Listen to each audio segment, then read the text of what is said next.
Hello, my name is Marcus. I'm the compiler of a collection of therapy quotes entitled 1001 Windmills of the Mind, a collection of quotes taken from what's often called the psychodynamic or the psychoanalytic perspective, which long ago, as I understand it, was referred to by some as philosophical medicine, philosophy.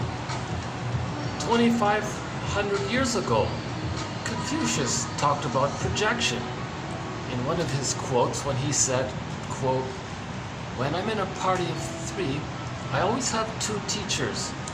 To the one who has traits that I admire, I learn from him, study from him, and emulate him. To the other who possesses traits that I don't like, I search for them in myself." So that's the psychoanalytic perspective right there. But long ago, philosophers were some philosophers were sort of covering it. And then literature picked up on it. And now we have jargon to try to make it more, well, they claim to make it more scientific. The psychoanalytic perspective, I came across a book the other day. The title caught my attention, otherwise I wouldn't have noticed it. It was called Psychodynamic Nursing. What does that mean, psychodynamic nursing? And I thought maybe it was for nurses who assist shrinks or something. So maybe to help them, just like doctors have nurses in the physical area, maybe I thought it was maybe shrinks have assistants in a similar sort of way. But it wasn't that case. It just turned out to be a regular book for nurses. But they included a little section of psychodynamic ideas, just a small part of it, just to give them a little awareness of it in their efforts to generally understand people. And so this quote, this video here will be based on that section in the book called Psychodynamic Nursing. It doesn't really help. I wouldn't recommend it as an introduction to psychoanalysis or anything, other than that section near the beginning by Brown and Fowler. But in that book, the authors, they wanted to ease the readers into the idea of the existence of the unconscious. Again, humanity's third narcissistic injury. The first was by Copernicus, that the Earth isn't the center of the universe. What, really? And it took hundreds of years to kind of accept that lower status, I guess. And then Darwin was considered the second one, where he said, you know, we humans, we share a lot with animals. Like, we have a lot in common. Don't think you're that you're so different, really. Like, we have a lot in common, put it that way. I think that's what it was. Really? No way. So that took a while to accept. And then the third injury was, quote, that our consciousness is not master. That are we really the captains of our souls? Because there seems to be, here's the point, there seems to be 2 captains. Our conscious captain, our executive ego, our conscious ego, our adult ego, what we're aware of, what we see, what we read, we speak, what we're aware of. But we're not aware of everything about ourselves. Now, that bundle of knowledge about ourselves has an ego called the unconscious ego, another little captain. So we have 2 egos. The egos split.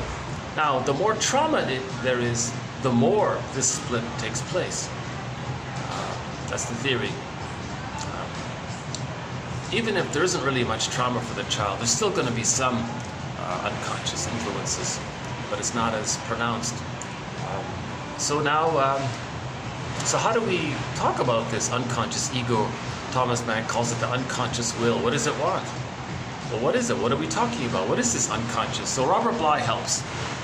His metaphor is that by the age of 5, so much of who we are, our true self, our feeling self, our potentialities, the real self part of the self, the capacity to mourn, the capacity to make links, the capacity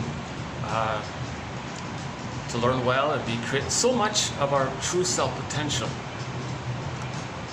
gets put into this bag that we drag behind us the rest of our lives, and we spend the rest of our lives trying to get back what we put in by the age of 5. So Robert Bly explains how that happens if the mother's misattuned or uses the bottom of the schedule and the baby feels shamed and enraged. He can't feel the rage, so his feelings go in the bag. That's his golden ball. So the child's golden ball gets put into, that's sort of his identity. I feel, therefore I am. Our sense of self gets put into the bag. Our ability to know and name our feelings, that's called alexithymia. So if we don't really know, if we can't identify our feelings and name them, that's called alexithymia. That's due to trauma and our golden ball getting put into the bag. Hence, in the fairy tale, The Frog Prince, the person had to face shame, the frog, to get the ball back. Accept the shame. Then the frog became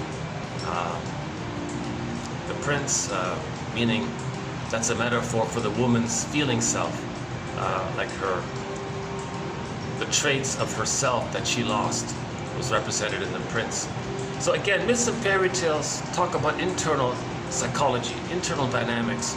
Myths and fairy tales are true on the inside, not on the outside. Myths and fairy tales are like dreams, they're soul stories. They're true on the inside, right? So we interpret myths and fairy tales as one might interpret a dream. So all of the characters in a myth or fairy tale represent one mind, aspects of what's going on within one person, right? So in The Frog Prince, everything is part of one person's mind. They're not separate characters in some kind of outer story. They're symbols for what's going on within. So the woman lost a lot of her traits, assertiveness, doing. So when she faced the shame and got back some of her feelings, she could accept that assertive side of her. That was the prince. Then the wedding, that's an inner marriage where we are reunited with our lost traits, that kind of thing. So that's a very interesting, one of our most interesting threads or themes or topics or e-booklets or chapters throughout 1001 Windmills of the Mind is this collection of quotes that discuss the psychology and interpretations of myths and fairy tales. Very exciting thread. I feel kind of maybe that's one of the most energizing threads on my side, discussing Orestia, Odysseus, and Narcissus, Demeter, and a whole cast of other characters, right? So it's like so back to Robert Bly, he says that when we lose our voice, our feelings, our confidence, knowing what we need, knowing what we wish, knowing how we feel, when we lose so much of us, the meta, how do we describe that we lost it? Well, maybe we can imagine this long bag and it's behind us, we don't see it. So that's called the shadow self, or the secret self, or the second self, or the unconscious self, or the shadow soul. It's the one who walks with me, who's not like me, but who is me. Someone's living my life and I know nothing about him. So that's the motif of the double. So that's the double self. So a very good book to read is Otto Rank's little book. It's a short little book. It's very condensed, very helpful, called The Double. And he bases it on the play The Student of Prague. And there was even a silent movie about it. But in that story, The Student of Prague, it was a sort of so in the film version of it, it was a sci-fi. The guy met this other guy. He didn't understand that this other guy was him, expressing his traits that he didn't know that he had. And when he hurt that other guy, he hurt himself. So the moral of the story was, he didn't accept himself. So on the tombstone of that story, it said, here lies a guy who fought with himself and lost. Something like that. So that was the moral of the story, to accept this second self of ourselves. So it's just a way to imagine or conceptualize all of this. What if all of these disowned traits of ourselves, what if we put them together and build a person? So that's the alter ego or the second self, and so on. An overly simple reductionistic example I've been using or that I've used a couple of times, is that actor, Henry Winkler. In real life, he isn't that confident, but when he has permission to get in touch with his confidence, you see him play the Fonz character. But if you see him in real life, wow, what a drastic difference. So if we were to create a new movie called The Student of Prague and use Henry Winkler, he would see the Fonz there, and they would quarrel, and he wouldn't realize that that was him. The idea would be to accept, oh, you mean I have those traits? You mean those belong to me? Fonz, me, teach me? So that goes back to Darrow's metaphor. Darrow says all of this character is an awkward example, but still helpful, is that this is like a skeleton. So again, it's a person, it's a frame of a person, but we don't see the flesh and we don't see who it is, we just see this. So it's a person, but we don't know who it is. It's invisible. So there's an invisible self, put it that way. So he just says there's a skeleton. He says you want to welcome the skeleton to the fireplace, give him the best seat, treat him as an honored guest who had a right to be, who has a right to be, teaching us, as a wise teacher, teaching us that there is a conquest of the self. That we can reintegrate, re-own, re-synthesize. The inner marriage, remember the inner marriage? That exists. We can find ourselves, the side of ourselves that we don't know about. We can find that. So the self is the totality. It's the totality of all of us. There's the conscious us and there's the unconscious us. As much as possible, we want to know as much of that unconscious self as we can. Not putting pressure on ourselves, but so Chinna calls it the second journey of midlife. To go on this journey inward, to know what we lost in childhood and get it back. It's our lives, we want to get it back. Man's main task is to get it back. Right? So the quote is, man's main task is to give psychological birth to himself. Because if the child has an insecure attachment style, that's why so much gets put in there. And it's very animated. Okay, so if you look at the painting called Stepping Out by Roy Lichtenstein, that's an example of what I'm talking about here. Okay, the conscious side of the person, he looks kind of bland and lifeless kind of thing, bored, and life is very monotonous, that kind of thing. But there's a side in that photo you see his alter ego. It's vibrant, it's alive, it's animated, it's fresh, it's full of vitality. That belongs to him, but he doesn't know it. He's removed from it. And in that painting, you can see that it's sort of separated from him.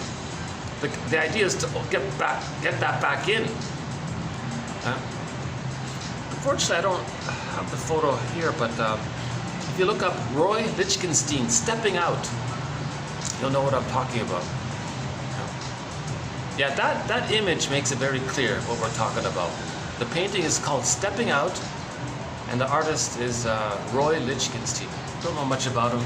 It's sort of a cartoony kind of artwork, but it's good. It's one of the best images of the unconscious self.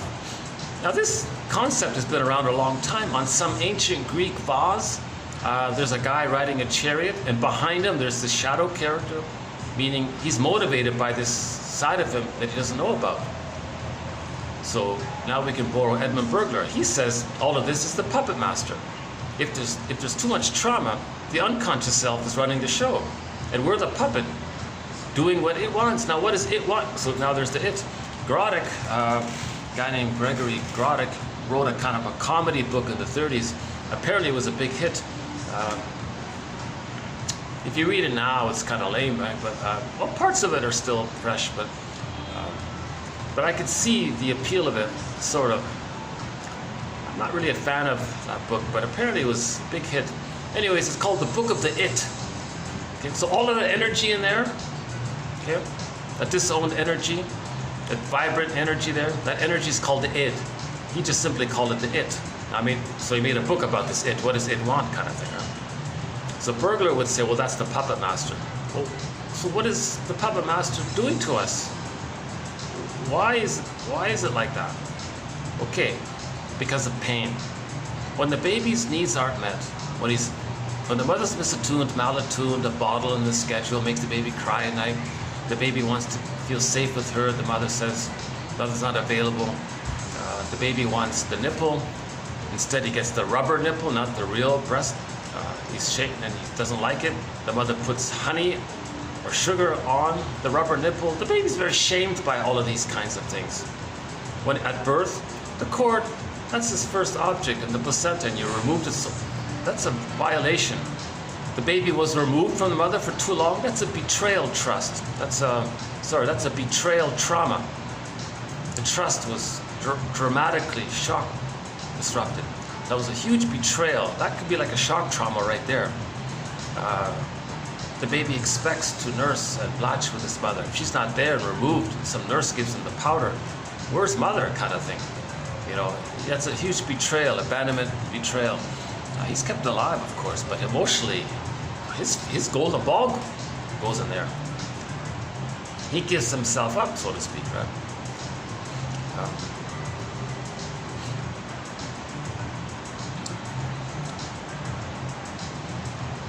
I went on a tangent there a bit.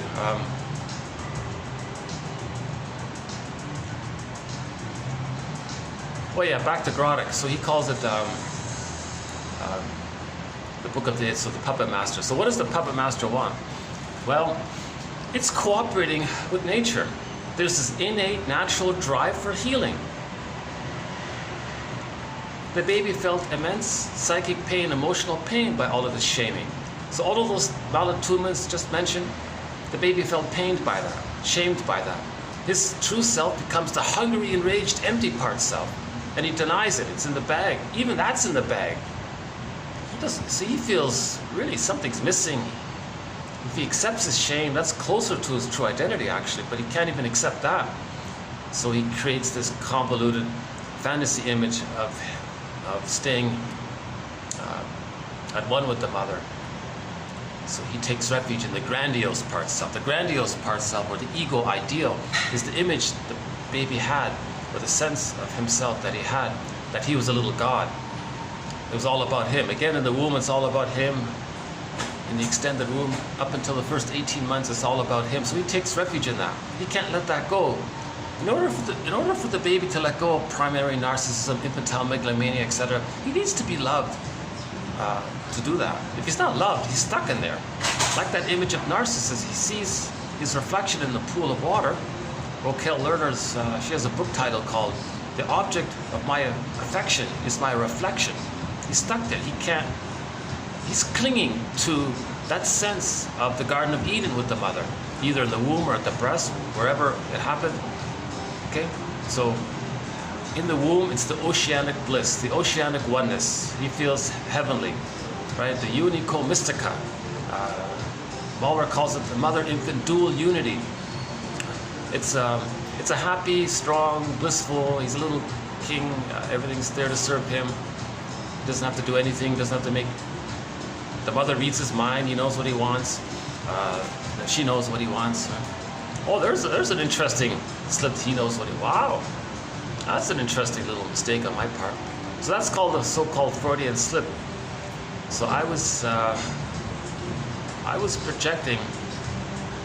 So to analyze myself, I feel like maybe I'm supposed to know what other people want all the time, and I slipped that in while I was speaking or something. So I still have an unconscious belief that I'm supposed to know what others want all the time. Maybe something like that. So it's this healing is a lot of work, you know. Okay, so back to that's okay. So because of the pain from the shame, and that's in the unconscious, and he can't feel it, but it's there. It's in it. It's being expressed in his body. Now we get psychosomatic symptoms. Maybe the body can handle it for a while, but there's this innate drive for healing. The organism wants to heal. So nature, it's as if maybe we can imagine a fantasy. Nature says to the unconscious ego, the puppet master, "We got some work to do. You're right. How are we gonna make this guy more conscious so he can make better choices and build a new neural network?" Meaning, we want to. The psychodynamic perspective means we want to unpick the threads of that traumatic script that we created on how to win mother's love and stay attached to her. We paid a huge price to have that attachment. We had to lose ourselves to have that attachment. So there's that book, the title of it by Margaret Paul. Do I have to give up me to be loved by you? So the child did that. He had to give himself up to have the attachment. Again, the baby must have the attachment. That's a given. Baby comes out, he's not going to make it if he doesn't bond to the mother, right? Or to another person at least. Okay, so nature says to the unconscious ego, we got to work together to get this guy to be conscious. Now, if he's conscious, he'll make newer choices. He'll use the threads of the traumatic script and weave a new, healthier script. So nature and the unconscious ego wants us, the consciousness, to make better choices, healthier choices, move towards maturation, get back on the maturity track, get back on track to development, to the psychological self, meaning I'm okay, you're okay, tolerant personality, generativity, knowing our interests, capacity for intimacy, liking ourselves, no guilt involved, can give and love, those kinds of things. Can love and be loved, neutrality is there, and a variety of other capacities, creativity, spontaneity, generativity, and there's more of a focus on giving actually, not so much about receiving, really, in maturity. So actually, towards the end of this video, we'll include a little bit about what they say about emotional maturity. So we'll get there. So recently we had a quote, an interesting one that said, I forgot the author, but maybe 2 or 3 videos ago, he said psychoanalysis, he said therapy in general. Therapy is not so much about curing the person. It's more about helping him to mature. He says therapy is more synonymous with maturation, not with cure. Because if we're growing, we're healing if we're growing. Because we have arrested development, interpersonal trauma, relational trauma, developmental trauma, strain trauma, cumulative trauma, all of these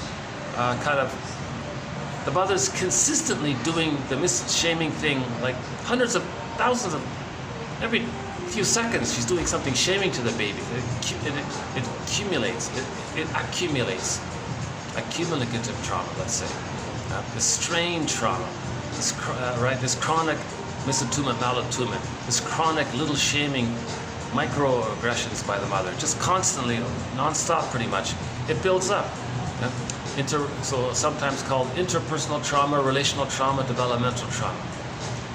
Now the baby absorbs all this. We may not see the signs of PTSD by that trauma. Often it kicks in later on. It's delayed onset.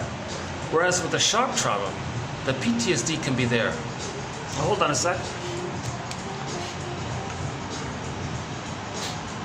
Well, why don't I use this little distraction here to give you a quick little peek here.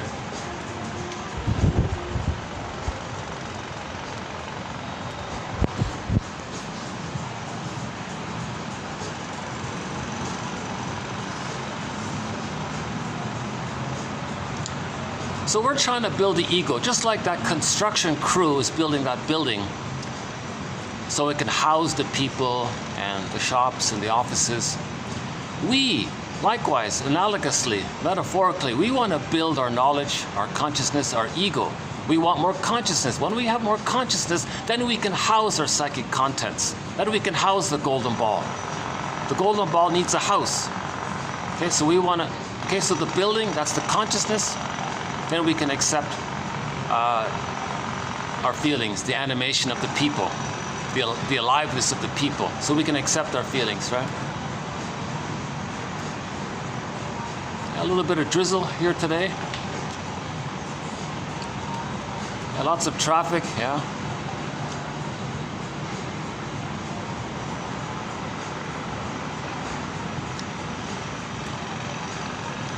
I remember when I was commuting and when there was a traffic jam, they always played that song by James Taylor. It's kind of a, I don't know, mixed feelings about that one.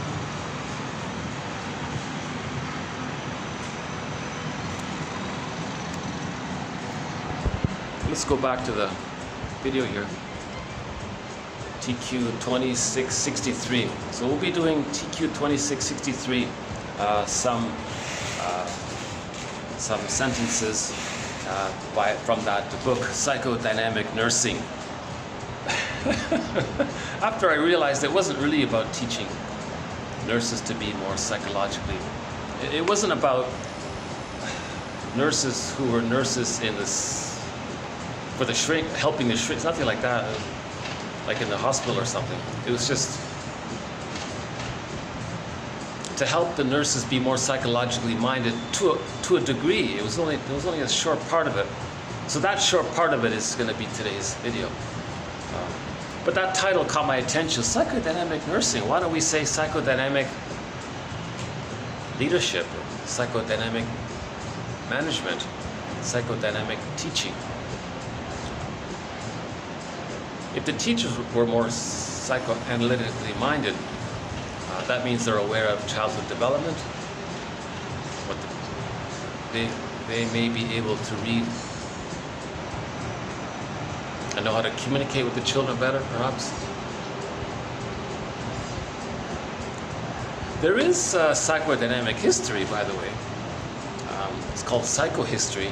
I don't know why they changed it. I think it should be called psychodynamic history. That's mainly by Lloyd DeMause. We've covered his work, some of it. Actually, I'm still wrestling with that thought that he said a very provocative thing. So I'll go on a quick tangent here. Lloyd DeMause said something that I keep thinking about, actually. I think about it fairly often. Right? He said a very provocative thing. When the baby's born, remember, the baby in the womb, his first love object. Again, that's a jargon. Anything that's important to you emotionally that you're connected to, that's called the object. So you see this term all the time, object. It is convenient. It is a shortcut. At first, it takes a while to get used to it. You mean a thing? No, not a thing. Most objects are people. It means a person or something that's important to you. If you love your hometown is an object for you. Something you're attached to. Your pet is an object to you. For the baby, so what's the unborn child's first object? Somebody explained it as the cord and the placenta, mainly. That's their first object. Now, if the baby has prenatal distress syndrome, and it's frightening, the baby creates an image of that object as Mr. Dis in Dante's Divine Comedy. Okay, so that's the monster with the three long necks.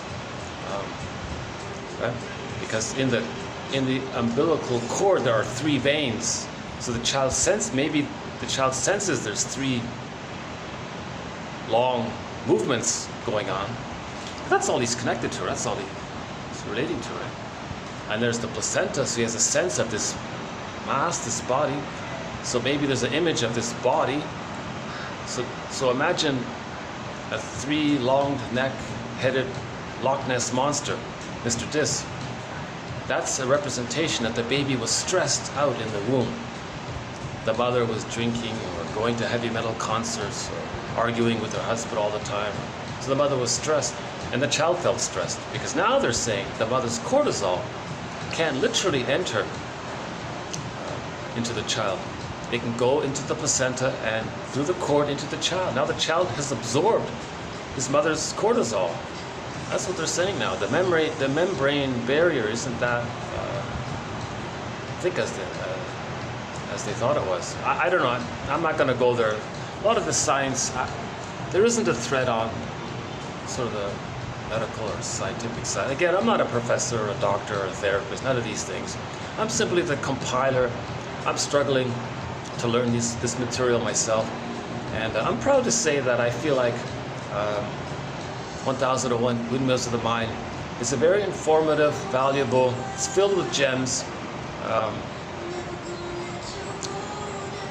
So one of the gems, I think, is Lloyd DeMause's theory. Back to Lloyd DeMause, psychodynamic history. He calls it psychohistory.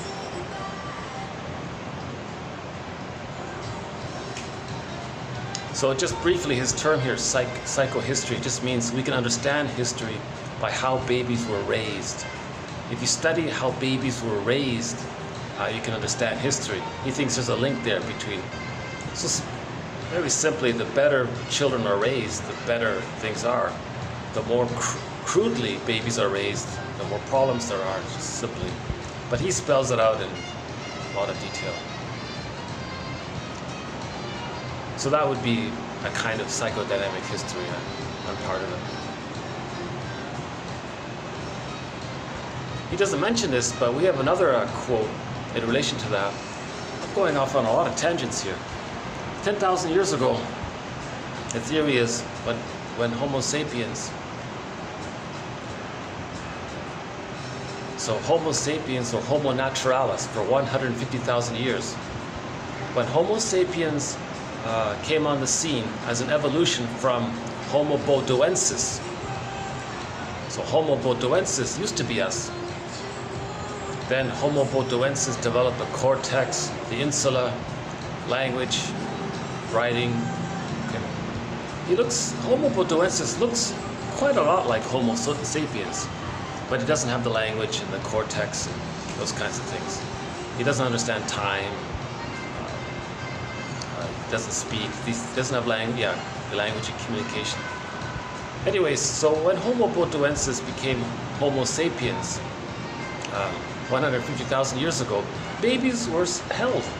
Babies were still given a secure attachment style, and they developed and they had emotional maturity called the tolerant personality, or the adult personality, as you understand the adult.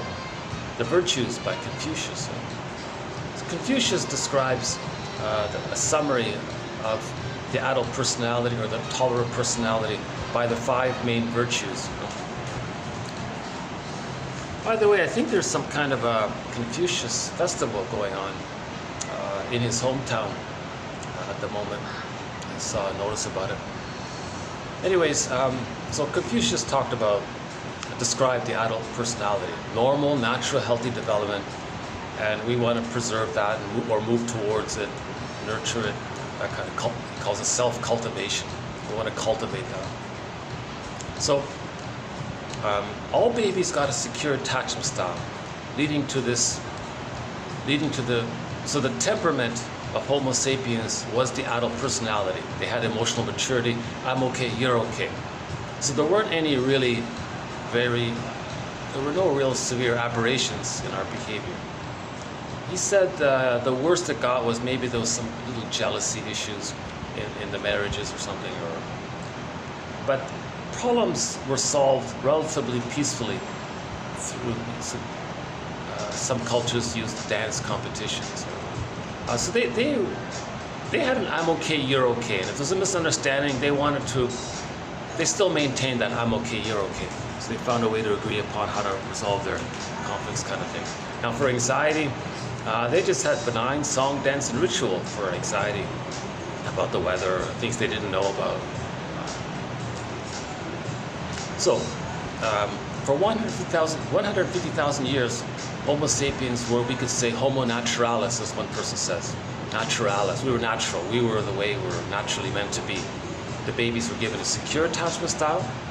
They were held. They had the maternal holding environment. The mother was there. The mother was in tune. The mother was in sync, in rhythm with the baby's needs. The mother met the baby's needs unconditionally. It was baby-led.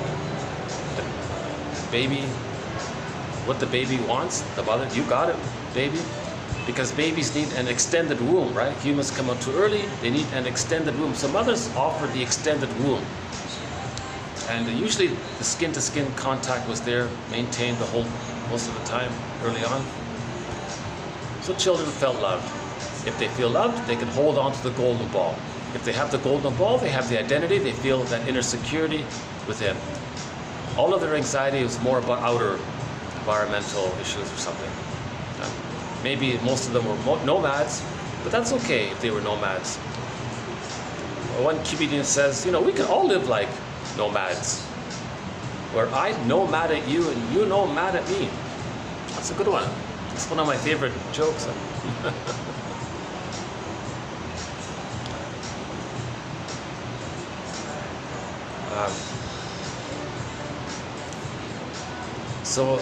Whether they were nomads or they lived in these sort of egalitarian kind of setups or whatever it was, Homo sapiens lived peacefully for 150,000 years, sort of as a continuation of who we were before us. Before that, Homo bodoensis, who was on the scene for 1 million years. 1 million years. So we just evolved and continued. But then something happened. It's a very interesting theory. When Homo naturalis, Homo sapiens as Homo naturalis, accidentally discovered farming and agriculture, people went like, whoa, it's like winning the lottery. Now some people said, wait a minute, don't do this. They didn't know why or how to explain it, or maybe they did, I don't know. Those people are the indigenous people, by the way, now, still around. So the survivors of those people, my understanding is they're the indigenous people. They said, no, don't do that. You don't control. We work in harmony and cooperation with nature. We don't want to dominate it, control it or something. But other people got way too excited by this huge discovery. So here's where serotonin kicks in. The theory is, when something gives a person something that makes that person feel safe, the mammalian part of the brain sends the person, the organism, serotonin. So serotonin is this good feeling because you feel safe. Now what gave you that safety? All that bonus, winning the lottery, all that free, easy food, let's say. So people all around won the lottery, let's say. My approximate example is, who would refuse it? Let's say everybody on the planet today won $10 million. Who would refuse it? What if some people say, wait a minute, it's going to cause a lot of disruptions. We're upsetting the natural. Who's going to listen to that? Everyone's going to run to cash them. Or to make it more graphic, let's say everybody won $1 trillion. Who's going to control themselves? Like, it was so powerful. Apparently, it was such a dramatic discovery. This discovery of farming, that we could grow food, manage it, control it, and all that. Anyways, we're just trying to understand here, right? So the psychoanalytic thinking is meant to understand. If we're judging, we're projecting our anger on others. So we got to ease up on the judging, right? That means we're angry. And we're displacing, we're transferring. We'll talk about displacement in a minute. So 10,000 years ago, people got this huge bonus check, let's say, and they got used to it. Okay? So that reward gave them all serotonin. Now, people's brains got used to this. We habituated to it.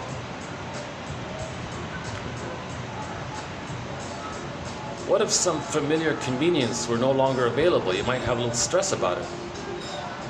So when we no longer get the thing that gave us the serotonin, we get stressed. So maybe 10,000 years ago, there was some kind of weather problem. People panicked. So to maintain the serotonin, they want to keep on getting what gave them that serotonin. So there was a panic. It seems, that's the theory. So Homo sapiens became Homo economicus. Now, Homo economicus, not in a sort of negative way, right? Meaning, they asked themselves, well, how are we going to pillage and plunder? How are we going to grab and hoard to get that serotonin? Right? Oh, here's the waitress. Oh no, I'll keep it, thanks, yeah.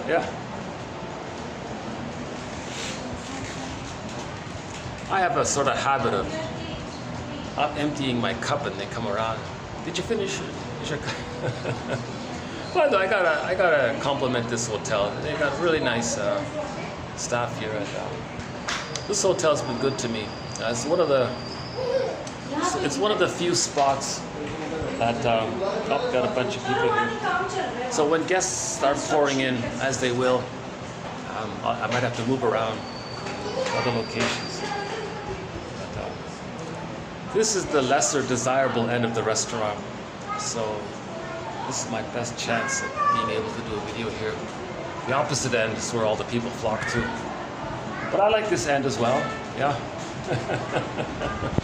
I got the orange bird there. Free the orange bird.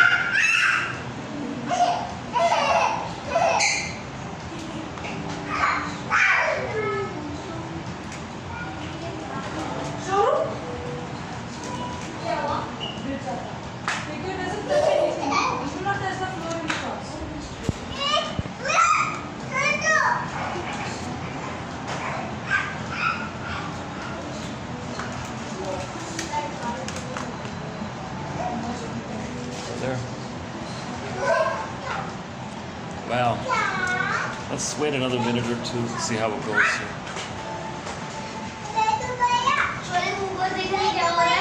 You see that little kid there? He's about maybe 1 year old. He's having a love affair with the world. The world is his oyster. Everything around him is his, you see.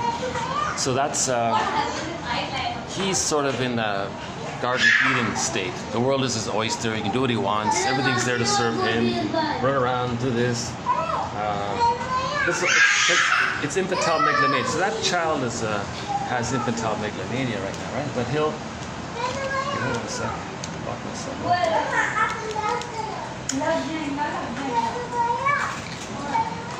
Wow.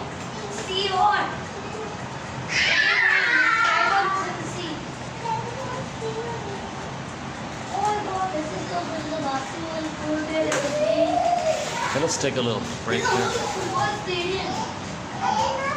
The kids are probably gonna. Hopefully, the kids won't play with my computer, but.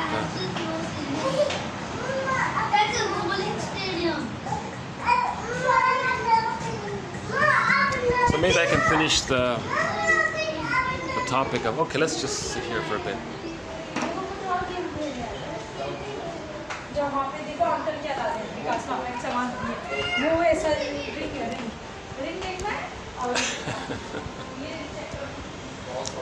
Okay, so back to the switch between Homo naturalis to Homo economicus. That's because when people panicked and they invented an economic model. They invented some concept of what to do, I guess, with themselves. So they, out of the panic, thinking because of the weather, thinking they may not get all of that free food that gave them the safety and the serotonin. It was a good feeling to get that serotonin. So they panicked. That's when they started to plunder, pillage, grab, and hoard. And they became very aggressive about it seems. Because what happened was, I'm assuming they asked themselves the question, how are we going to do this plundering? How's it going to work? We're all nice to each other. We're all kind to each other. We don't want to push someone against their will. We're not like that. And someone got the idea, well, what if we traumatize the babies? What? How could you do such an awful thing like that? And out of the manic panic, they said, well, maybe it just happened. They traumatized all these babies by removing them from their mother.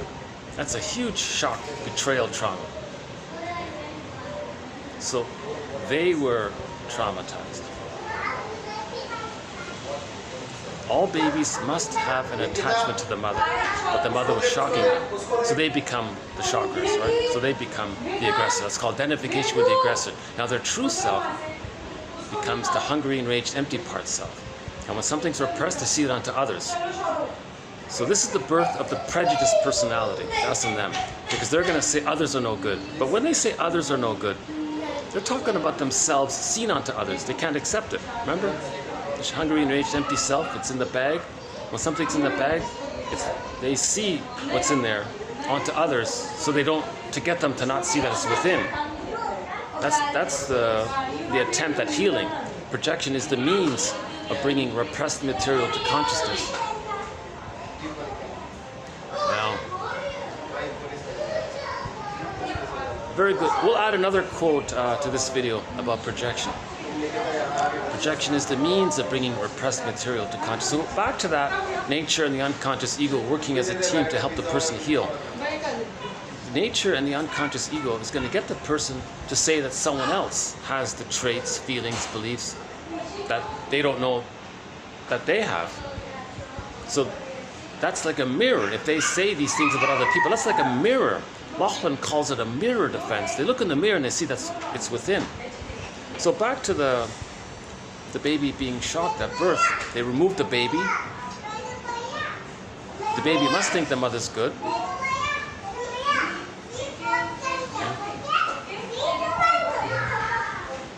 He identifies with his fake image that the mother's good. Now he is that because of the fusion. That's the ego ideal, the narcissistic pattern. Right? He's stuck there. He has to maintain this illusion that he's a little god, like he was in the womb. That's all he had, the paradise in the womb. So he is going to be think that's who he is. That's the narcissistic pattern. It's so important. It's all about him, entitled. Others can handle his anger, and he's entitled, and others should give him good things. And he's greedy and envy. So that's the narcissistic pattern. Now, so he takes refuge in that grandiose person. The world's his oyster. Doesn't care. He hasn't learned yet that there are others. So the mother is going to eventually, gradually wean him off his infantile megalomania. So look, there's others here, slowly. It's a gradual. Mothers have a difficult job to ease the children from the transition around 18 months to wean them off. But they can only accept losing the infantile megalomania if they feel safe with the mother and they feel seen by the mother. Then the child can come into the present. Oh, there's others around here. Oh, maybe they have feelings. Oh, then they develop I'm okay, you're okay.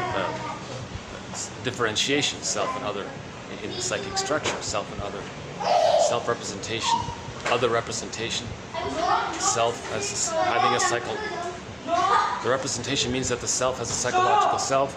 The other representation means that the others have a psychological self, feelings and needs, rights, and all these things. So mothers have a tough job. But apparently if mothers do see the child, they don't necessarily, they don't have to act out too much to get mothers mirroring. Like they don't try to break things like that one's doing, right? On second thought, I better get my...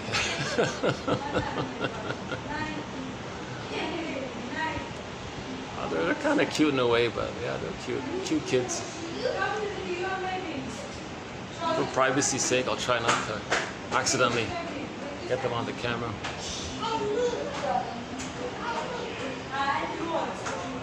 Oh boy, a whole bunch of people are coming. Okay, I'm really gonna have to look for another spot here. Hold on a sec. Okay, hold on. Let's first see where I can. I might have to hit the pause button and. I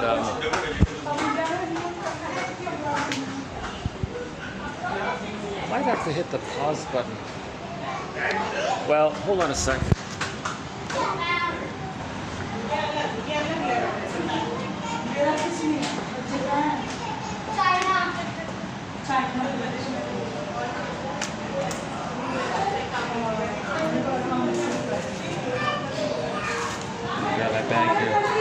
So we'll continue this discussion in a minute.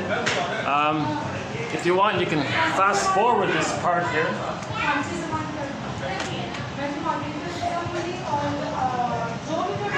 You can have my coffee, that's fine. Let's see if I can get around this somehow. Hold on a sec.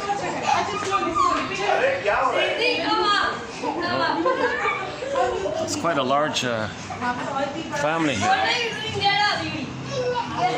Oh, they might be leaving actually. Hold on. Okay, a little luck. They're going to choose the other end of the hotel, which is the nice end. Oh, no. So much for that idea.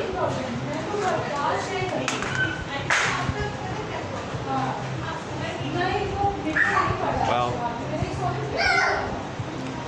maybe what I'll do is I'll leave the computer here and see if I can...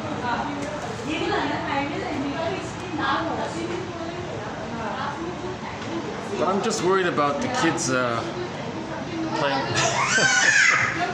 Making my computer.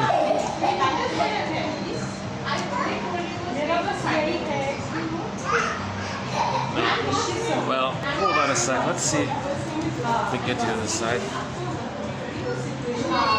Let's try again. Yeah, fast forward this for a minute or two, and then I'll try not to get him in.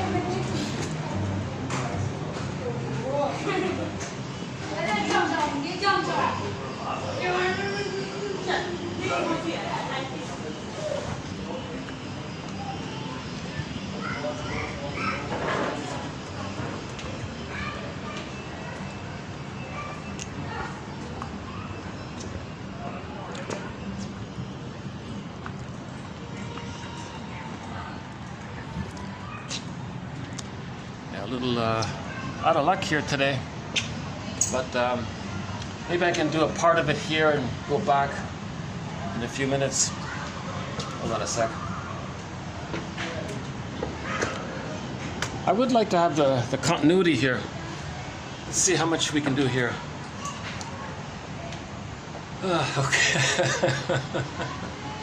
It is getting harder and harder to make these videos as the tourists start to flock in. It's high season. They said high season begins pretty much next few days or something. This is a Monday afternoon here. So back to the theory about the sociological side of things. Lloyd Demas. So Lloyd Demas' psychohistory, why were the children being treated so bad? So 10,000 years ago, they got the idea that if they were to treat the children so badly, that'll develop the prejudiced personality. They'll have the ascendant, the splitting. So trauma creates splitting. Goddess and demon. The mother was the demon from the baby's imaginal point of view. They have to make up a fake one. They identify with the fake one, think they're so good, and others are shamed. Or others are bad like the mother. So the baby can do two things. The traumatized baby can do two things. He can identify with the aggressor. Okay. Now the aggressor hurt him, and he becomes the aggressor to have the attachment to the aggressor. The baby must have the attachment to the mother. See his shamed self onto others and says others are no good. Now, in the attempt to heal, they want to communicate what happened to them. So they're going to find a non-threatening substitute other. So there's your prejudice. You find some safe others. You see your innocence onto them. They're safe. So then you see so that you can see your innocence onto them. They're safe. Otherwise, you wouldn't be rude to them. Right? So then you're going to be negative towards them to communicate that when you were a baby, the mother was negative towards you. So there's prejudice, right? The person says, look, mother and mine, I'm going to show you what you did to me. This non-threatening substitute other out there, I'm going to do to them what you did to me. You objectified me, used me, you took advantage of me and hurt me. Well, I'm going to say these negative things about others, and I'm going to have a shaming, cynical attitude about others, and etc. I'm showing you through my behavior how you behave towards me to make you conscious so that you can change your ways and not do that. So I can get the love I need, so I can be myself. So that's the prejudiced personality part of it. Or they just directly, maybe they sometimes accept that they were hurt by the mother, see the frustrating mother onto innocent others and say how bad they are. Now they can do it. They can do both at the same time. They can flip it around. So that either way, it's going to lead to the us-them mentality, right? It's this either-or thing. Yeah? Mother was all bad from the baby's point of view, from the trauma. He's got to make up some kind of all good to feed safely and to feel connected to something, even if it's imaginal. Wow, these kids have pretty much taken over this place. I can sort of understand, because when I'm here, when there aren't guests, I sort of feel a little... Hold on a second.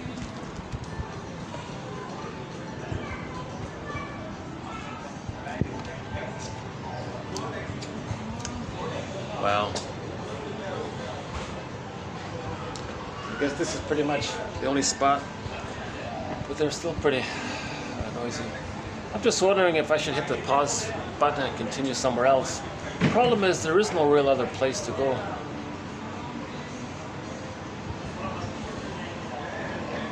We got people over here.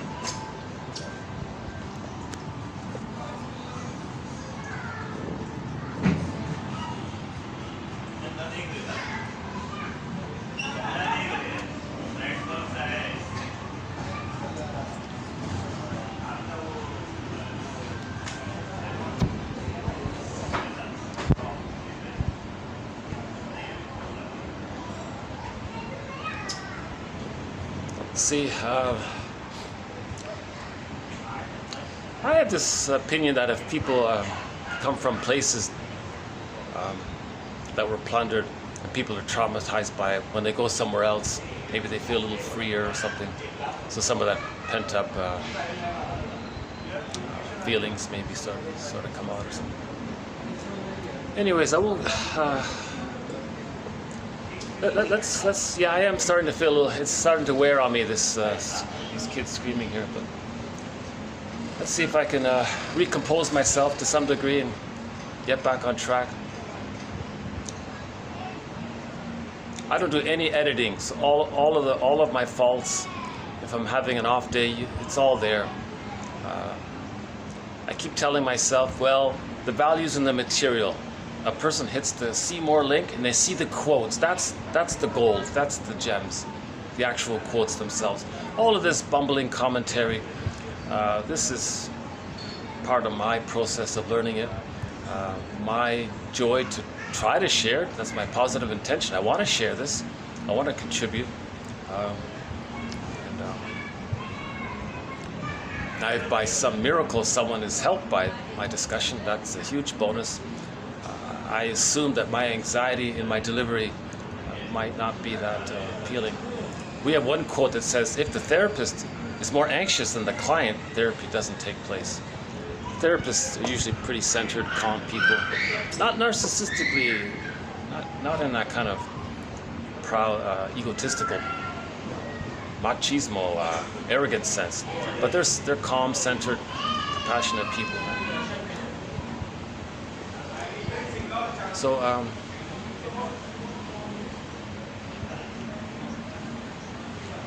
okay, so trauma leads to psychological splitting with a child, us, them thinking. Whereas in the tolerant personality, us equals them. We're all the same, we're all one, we're all that kind of thing. But in the traumatized mind, it's goddess and demon that leads to us and them, either or, and they're separate. Remember, myths and fairy tales describe a traumatized psyche. The main psychological pattern expressed in the motif is goddess and demon, and they're considered separate people. But the mother isn't two different people. But if you think goddess and demon, they're separate characters, that's the splitting. Mother's one. Now the devouring monster, that's the frustrating, aggressive, rude monster. In the fairy tale, when the monster's enraged, that's the baby's rage projected onto the monster. Yeah, the mother's not doing a great job soothing her, mirroring the children.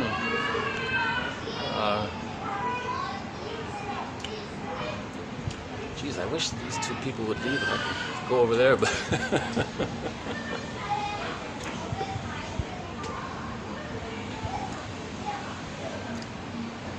okay, I'm going to get through this video. I want to present today's quotes. But I got a feeling I'm going to have to find some other venue here.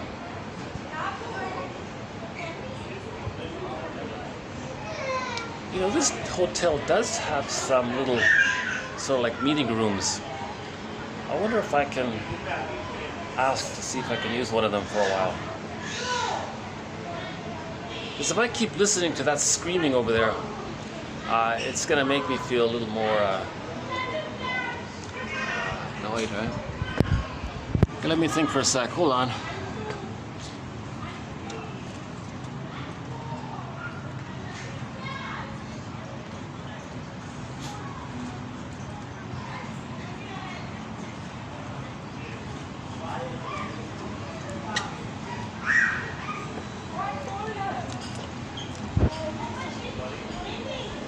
Okay, I think I'm going to have to move here. So I'm just gonna hit the pause button and I'll see you in a minute. Hold on a sec. See those kids screaming upstairs in that restaurant. I'm now in one of the meeting rooms on the ground floor here. You know, that could be the kid wanting the attention to preserve the feeling that it's all about them. If the mother is talking to other people and ignoring the children, the child might think, what? I'm not number one. I'm not the most important. You're talking to other people. You're supposed to be there and always see me. So they're screaming for that attention to get back the Garden of Eden, the paradise. Yeah. So I think that's what might have been going on. And if the mother's like that, if she's chronic like that, the kids are going to scream endlessly. So I had to move down here. So again, I got to say thanks to this little hotel here. They're letting me use this room here for a little while. Not a bad little room. You want to see it here? Okay. But I might have to move again fairly soon.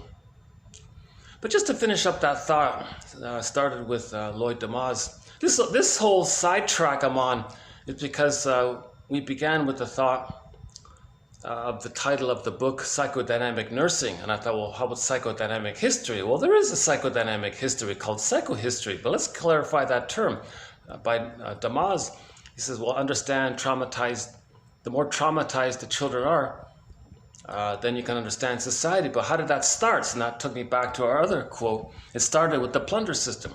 When Homo naturalis became, so global village was the tolerant personality, Homo naturalis. With the huge discovery and the change in serotonin, the panic around it, so that panic blinded people. So remember, panic means immense fear. So out of that immense fear, fear and anger are synonymous sometimes. People they traumatized the babies, thinking that if the babies are traumatized, they're going to have psychological splitting. So maybe myths and fairy tales sort of began at that time in an attempt to heal it by witnessing it. So myths and fairy tales describe a traumatized psyche. So maybe myths and fairy tales began sometime shortly after 10,000 years ago. Maybe prior to that, we didn't have myths and fairy tales.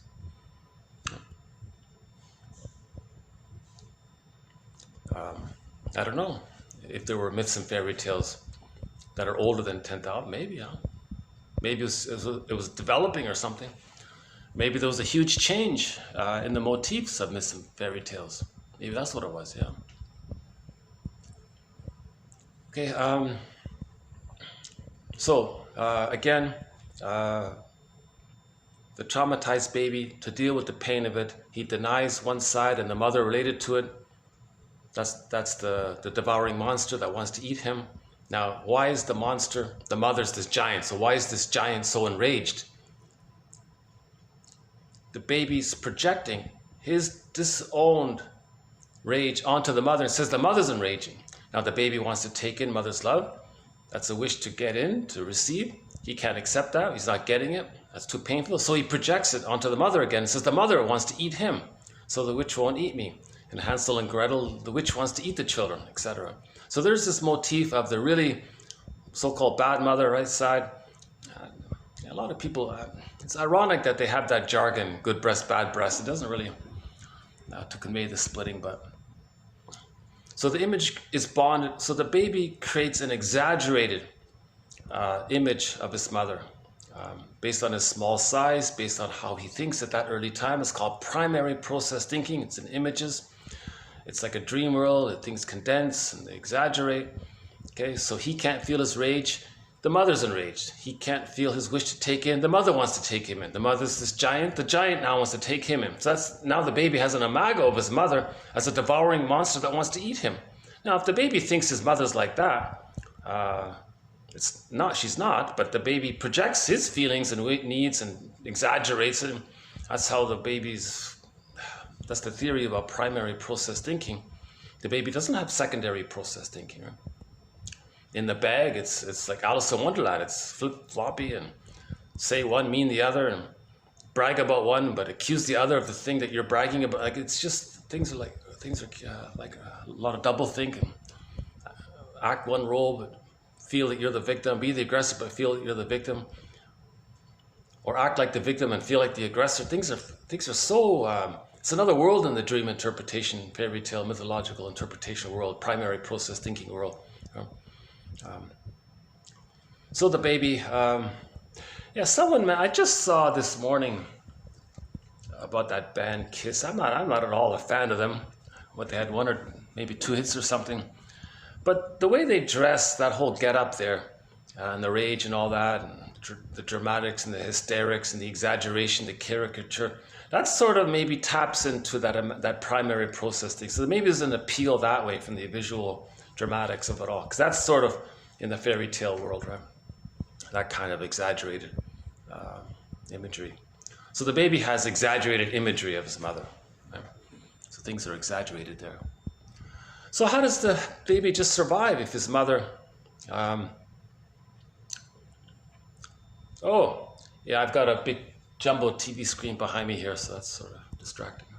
Okay, so how does the baby just feed if he thinks his mother wants to eat him? Is a monster, a dangerous monster that wants to eat him, a minotaur that wants to devour him, or how does the baby... Whoa, the baby can't handle this. He's got to deny it, right? He's got to imagine a heavenly, supreme, goddess-like breath called the ideal breast. So while he's nursing, he doesn't accept that the mother is going to hurt him. He thinks his mother is this goddess image based on the ideal breast concept. And if that's stuck in the psychic structure, and it will be when the babies are so traumatized, that leads to prejudice. That's the all or nothing, either or. It has that kind of dramatic over-idealization, over-devaluation, the goddess and demon. The baby cannot see that the mother is... the baby can't forgive the mother. The baby can't think, well, the mother, maybe something happened to the mother. Maybe she couldn't. There was some problem on her end, so she couldn't. Now, she would have if she could have, but the baby can't forgive the mother. He can't do it yet. He's way too young, right? So the baby has to cope with that massive anxiety, the screen painting, abandonment depression, this fear he might not make it, those kinds of things. So he creates this splitting. Now again, maneuvers of the mind, operations of the mind, mechanisms of the mind deal with anxiety. The baby feels immense, terrifying anxiety when the mother's shaming him or is removed at birth, these kinds of things. So if splitting is still there, that's the etiology of the prejudiced personality. So to plunder, they had to invent the prejudiced personality by traumatizing the baby, figuring that if they traumatize the baby, they're going to have the prejudiced personality from the psychic structure of the splitting, leading to the us, them, either or, all or nothing, that kind of thing. Now they're enraged by this, so feelings get put into a box, knowledge of events get put into another box, they can't make links, the golden ball is very deep in the bag, they don't even have access to it, so they're mainly enraged, right? The main emotions are shame, so hate, greed, envy, grenvy, spite, vindictiveness, schadenfreude, power and control, demonic defense, infantile megalomania, prejudice. You know, a lot of these infantile defense mechanisms like splitting, leading to the prejudiced personality, reaction formation, this very double think, and displacement and transference. A lot of these kinds of confusing things go on. So that's what the psychoanalytic perspective is. We've got to, well, let's observe this. What's going on here? So we can heal it. We got to first identify it, right? Every doctor says that you got to have a diagnosis and you can work towards healing it somehow,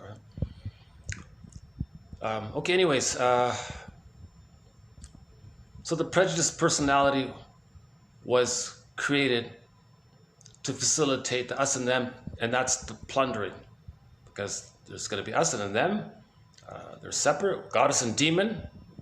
You don't feel badly if you're hurting a monster that wants to devour you, but that's your imaginal confusion, right? It's a delusion, kind of. Well, it is a delusion. It's a primary delusion. Although they are functioning, it's not like a delusion that they're in the hospital delusion. It's another kind of, maybe we need some more terms for this delusion.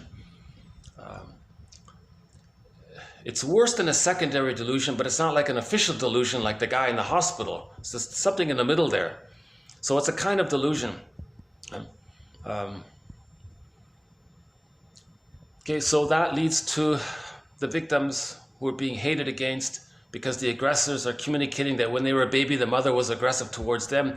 So those victims of the victims, so some people became the recipients of the more traumatized ones, I guess. That created a pool of poorly paid workers, they said. Now this pool of poorly paid workers, so poverty is man-made. So we created poverty. And all those poor, desperate people are going to do all the work and desperately have a dream that things will get better for their kids or something. Parents sacrifice for their children, so they'll give themselves up with the dream that maybe their kids' lives will be better. They have a hard life, long hours, 6 days a week sometimes, 2, 3, 4 jobs, I guess. Not making much, and hard working conditions. Billions of people on $60 a month. What a horrible astray, you know. So this is all in this panic to create poverty, and the poor people do all the work because we're still in this plunder mode. Why are we in this panic plunder mode from 10,000 years ago? Why don't we be aware of serotonin and find new ways to accept ourselves and love ourselves without materialism and plunder? We're not going to. So let's just talk about it. It's hard. It's a hard area. It's a tough area to link psychology with sociological. Okay, so poverty's man-made. Okay, so again, the global village was the tolerant personality, Homo naturalis. The discovery, panic, prejudiced personality for the global pillage. Okay, so prejudiced personality for the global pillage. How do you create the prejudiced personality? You traumatize them. They have splitting, us and them. Now the plundering. Now there's this innate drive for healing. Nature and the unconscious wants to heal the people. How do we prevent healing? Enter religion. Religion maintains the splitting because the main motif in religion is goddess and demon. Maintain the splitting. The purpose of religion is to maintain the splitting. Now, to make people feel better, you get them to imagine. Here's where this all started. Lloyd Damas, a placenta in the sky. He says, when the cord is cut, we miss that organ. Not organ, it's a kind of organ. He calls it the phantom placenta. So he says, imagine the placenta in the sky. Now, how do you describe the placenta? It takes care of you, it serves you, it knows you, it's always there for you, it's unconditional for you. You have a problem, it still accepts you. So when you describe the placenta for the baby, you're describing religion. Or that's the prototype. So the advancement is the breast. So the mother accepts the baby's rage and still provides unconditional love. The Garden of Eden, the Shambhala, the Shangri-La, the Unico Mystica, the mother-infant dual unity, the oceanic bliss, oneness, the Wakanda, the mana. It's a powerful, happy, blissful, like a honeymoon. Imagine a honeymoon feeling, and you're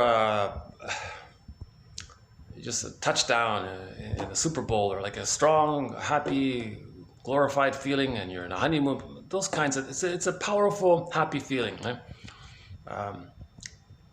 Bliss, I guess. Okay. A paradise kind of feeling, right? Paradise feeling. A blissful paradise feeling. Lloyd Damas. Oh yeah. So the gambit of religion is, Lloyd Damas says, you got to think about this concept of the phantom placenta.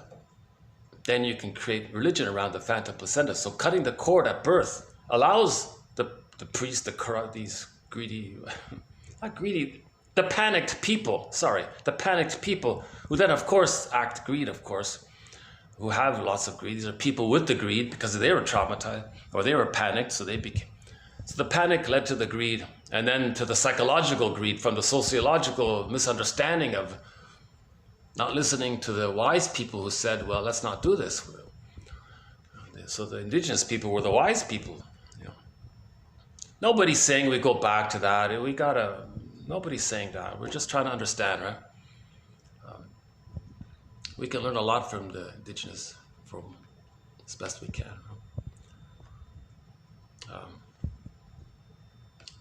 So yeah, so that's Lloyd. So if you describe the characteristics of what the placenta, how are we doing here? Of what the placenta is, maybe it's the coffee that's making me ramble.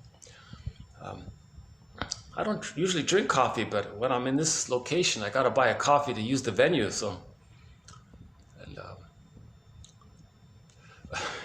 you don't want to hear this. I'm really distracted today.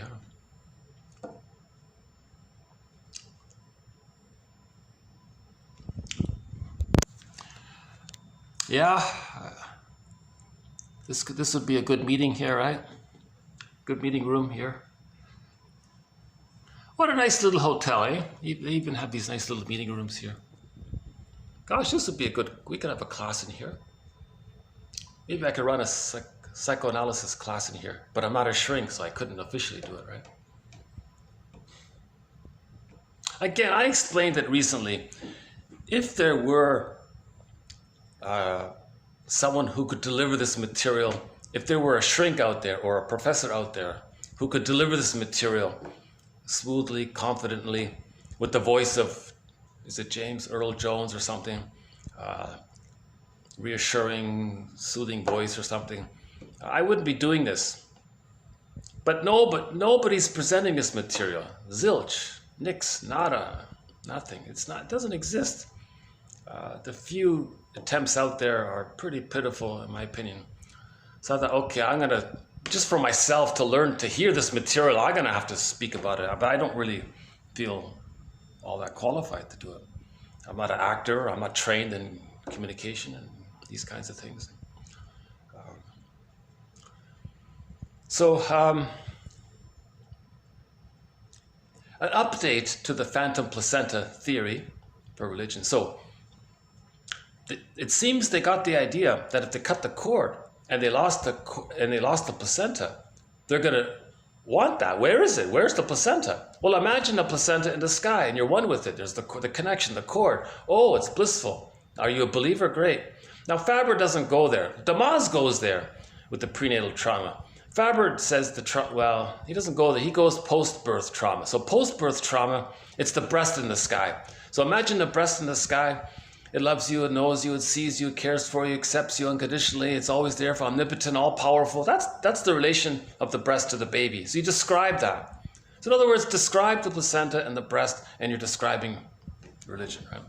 Again, we're talking about how religion was invented as a tool of the plunder system to entrench, to maintain the splitting, because the splitting leads to the prejudiced personality.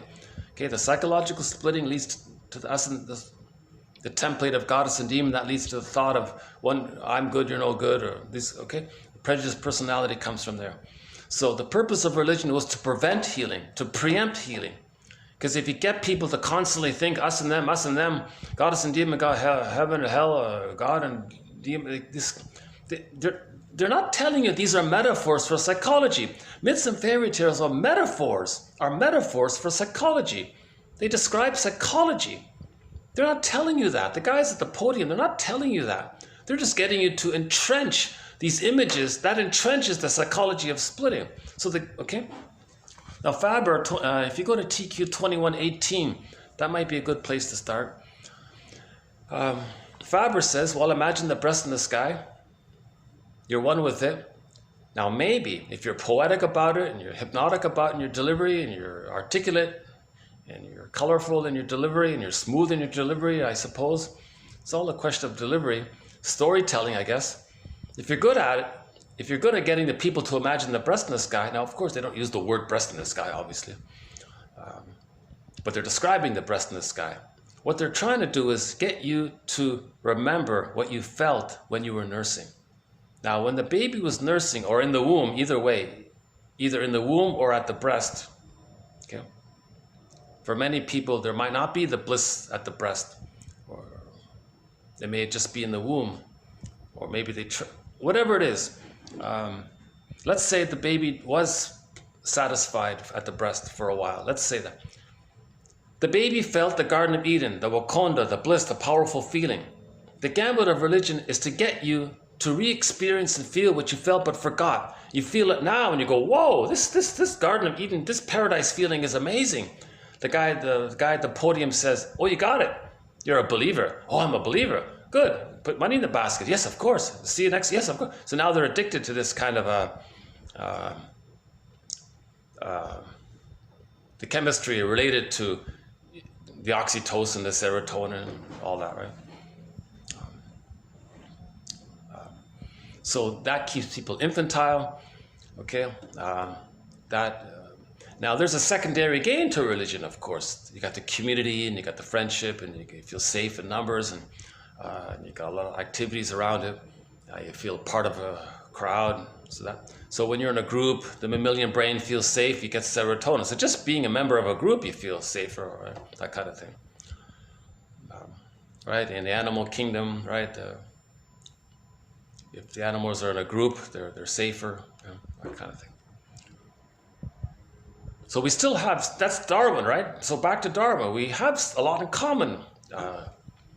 So Bruning makes this point, but I think she overemphasizes, she goes over the top with that.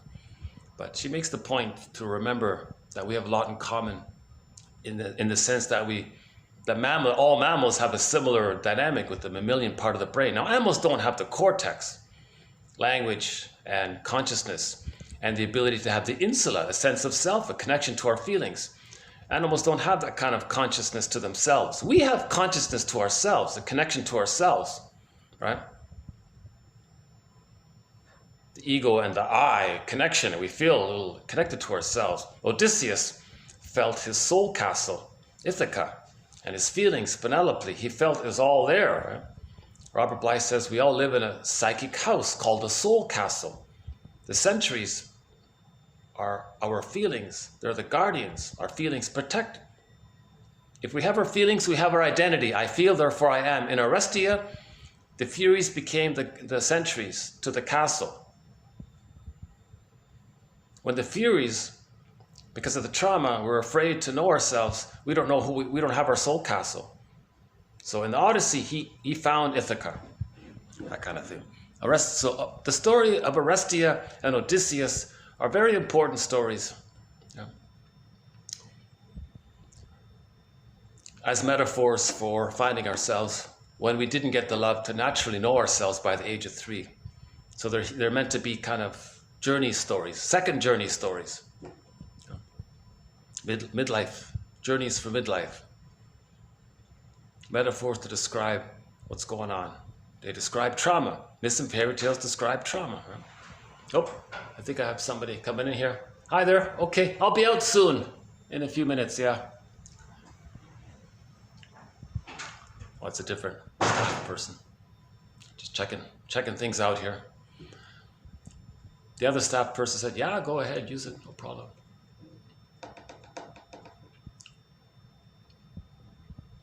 But she didn't say anything, so that's good. So she was just checking things. Yeah, why don't I just use this interruption as take a slight little tour of this room here. I haven't really seen it yet. Let's see.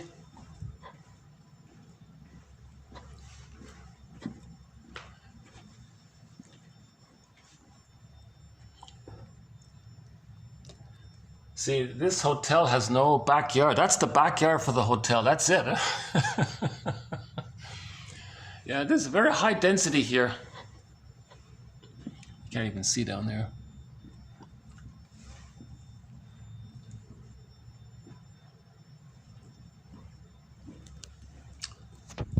Well, this is the most formal room I've had to make these videos. I'm still feeling a little upset. Yeah, I do feel upset. 17 of my best videos from this summer, this year, from June, July, and August, pretty much. May, June, July, August. All those great videos. I was on a roll there. I was talking about Melanie Klein's theory about the positions, the psychology of religion, psychology of prejudice. A lot of those TV shows, those like The Fugitive and Judge for the Defense, Route 66, a lot of those quotes from TV shows We had over 50 hours of commentary got lost, mysteriously lost. I don't think I accidentally deleted it. I thought, maybe, is it possible I did it somehow? I don't think so. I was very sad about that. Now the quotes are saved, so the quotes are there. You'll see a picture of me in a blue shirt in a park in Germany walking around. That video is to hold the quotes, but there's no commentary. It says without commentary. So all of those videos without commentary, that's the quotes. So the commentary, I felt we had some good stuff there. I felt like, oh yeah, we're getting somewhere. Suddenly it was all taken out. So I'm still in the midst of mourning the loss of over 50 hours of my best material.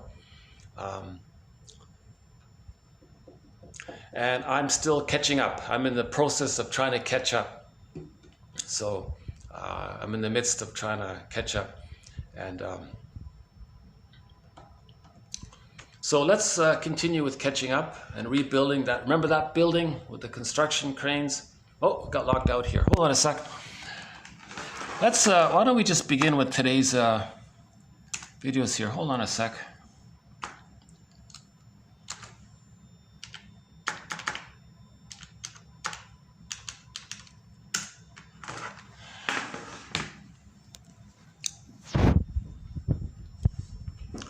Okay, so religion is there as a tool of the plunder system to promote the prejudiced personality by keeping people in this goddess and demon mentality, keeping people to imagine the breast, and you're one with it and knows you, these kinds of things. The secondary gain of the community benefits and the social benefits and all that. So that keeps people controlled, right? Again, we have a great collection of quotes on the psychology of religion. There's no way to summarize it in one little stretch here. But we have a lot of good quotes about it.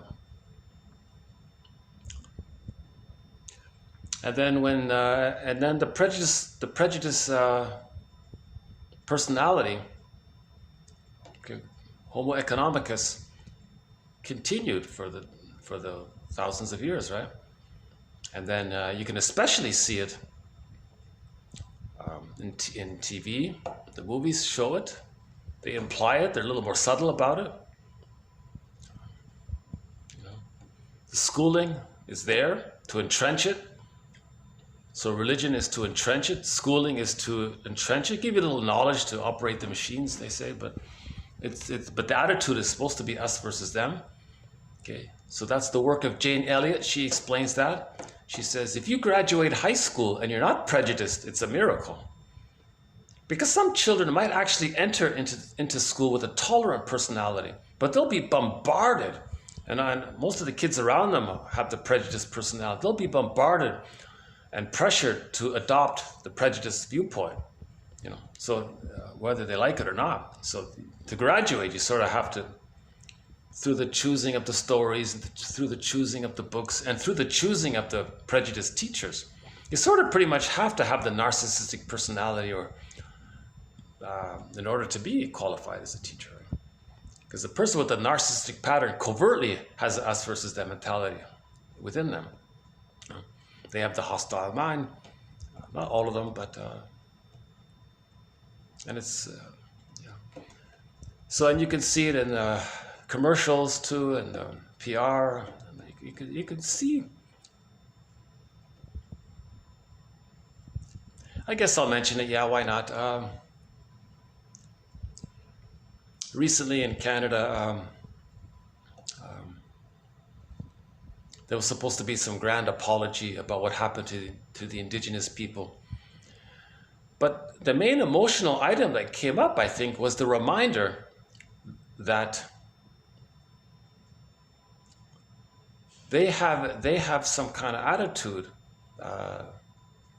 The plunderer system, right, has this attitude that if we discover something, they call it the principle of discovery. It sounds kind of nice, but what they mean is if we discover something and there are indigenous people on there or around it, well, it's ours.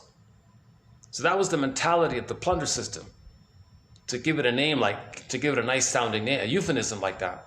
So that's how, and they won't renounce that or acknowledge or say I'm sorry about that. It's still sort of in their manual or something amongst themselves or something. So the main thing about this quote-unquote apology was, I feel sad about this. See, you're in a double bind because some people maybe a lot of people felt comforted even if it's partly true or partly not. I haven't studied it too much, but it didn't feel like a true apology, because a true apology would be reparation, would be some genuine changes. This is just one guy saying, okay, yeah, what we did was wrong or something, I'm sorry. But he didn't really follow it up with any kind of definite actions. Indigenous people still live in what they call reservations. Surrounded around these reservations, corporations dump their waste around them. They don't get clean water. They're getting ill. They're desperate. A lot of social problems in these so-called places. There's no one. Maybe a token. Maybe there's some improvement. Maybe if there's some, it's not enough. It's clearly not enough. But the thing that caught my attention was this whole principle of discovery. If we find some land and indigenous people are on it, but we, those with a shade of beige tone of skin, discover it, then it's ours. Like what a gross, vulgar, aggressive, arrogant attitude to have that. So that was sort of their kind of perverse way of thinking that would facilitate the plundering. And during this apology, this whole topic was there. Aren't you going to renounce this so-called principle of yours? Aren't you going to disown it? No, they didn't. They said, well, no, it's there.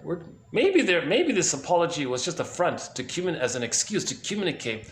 Look, we're reminding you that we have this prejudiced personality. I don't know. It's been on my mind a little bit. It's my first time mentioning it here. And my apologies, don't mean any. Again, these are all hypotheses. Everything in 1001 Windmills of the Mind is a hypothesis. It's just an attempt to discuss, attempt to think about, brainstorm. We're brainstorming. Thoughts lead to other thoughts.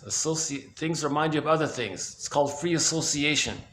So I'll update this. So this confusion that I just said, it's a little awkward. It'll be updated. I'm constantly updating things. So let's update. Let's add a quote to our thread on what's called rationalization. Okay, rationalization. Rationalization is a defense mechanism. All defense mechanisms are there to quell, to squelch, to hide your motives, your wishes, your feelings that bother you. You want to hide it, your true motives. Rationalization is a defense mechanism, usually by tricking yourself and others to believe something. You want to fool others and yourself to believe something. So rationalization is when you use fake logic, pseudo-logic, this kind of doublethink, equivocation, all these fallacies that are confusing, flipping things around, implying something, and then double binds. And if you can't dazzle them with brilliance, baffle them with bull mentality. Rationalization is when you want to give the appearance of being rational. You're not rational. You're operating from this, but you want to cloak it over with secondary thinking to hide this, the true motive. So if a person wants to hide something, he'll make we simply say excuses, right? Logical excuse, he calls it here. So again, it's using fake logic, convoluted logic, confusing logic. It sounds a little reasonable. Parts of it sound true. Remember the proverb, the best way to tell a lie is to include a few crumbs of truth in it. So in a rationalization, it's confusing because you're hungry for those crumbs of truth, but then you're swallowing the whole lie in the process. So that's what rationalization wants to do. It wants you to believe the whole thing, and you're baited by these few crumbs of truth, right? So the fish doesn't see the hook when the bait is there, kind of thing. So rationalization is to get you to believe something somehow, So it tricks the people and themselves. So we have a whole thread on rationalization in this search engine here, right? In this YouTube channel. Type in rationalization and you'll get maybe 100 quotes on it. I believe these are the best quotes on rationalization out there, many of them. And as we find new good ones, we'll keep adding them. So here's another new good quote on rationalization to add to our e-booklet on rationalization. Rationalization is a logical excuse. It's a lie, but it kind of sounds like a logic. There's a certain sort of logic in the right. It's a fake. It's a lie, but it sort of makes you think it's logical, but it's a lie. Made, okay, created for an emotionally determined response which is unacceptable. So the emotions, you can't accept it to the individual and to society. Here the thinking serves to disguise the motives or behavior and thus makes it possible to avoid facing the true motives. Rationalization differs from conscious falsehood in that rationalization is unconscious for the most part on the part of the individual. At the time, the individual really believes his lie or reason, although he may become aware of the true motive in retrospect. We can usually tell when an individual is rationalizing. For example, when discussing the topic with him, he is apt to lose his temper if the adequacy of his reasons is questioned. Very often, too, one can see inconsistencies in the individual's thought or the principles involved. So people with a narcissistic pattern, they're constantly lying. They're constantly rationalizing. They make it an art form, the art of lying. You question about it, they get enraged.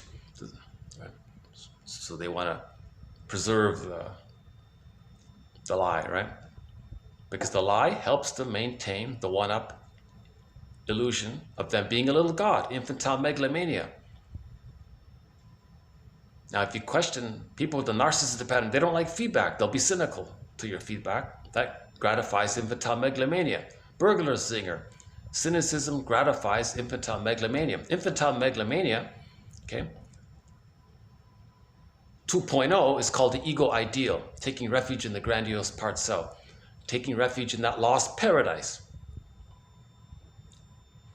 So that kid, let's borrow that example up there. Let's say a kid does for a while think the world is his oyster up until the age of 18 months. That's fine.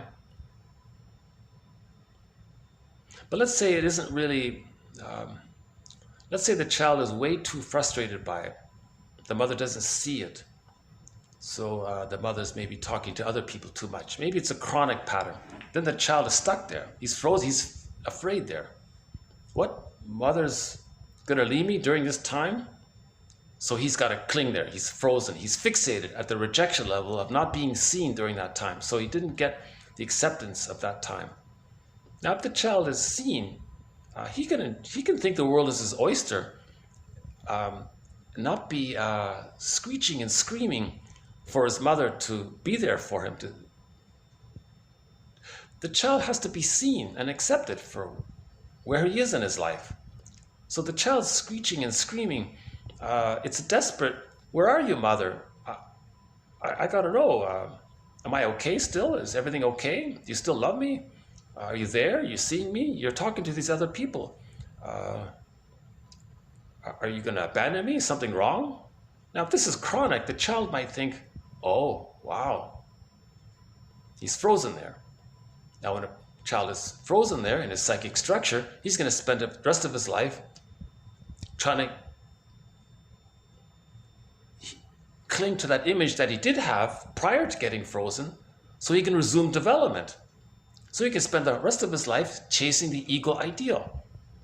Okay, now he's fixed there.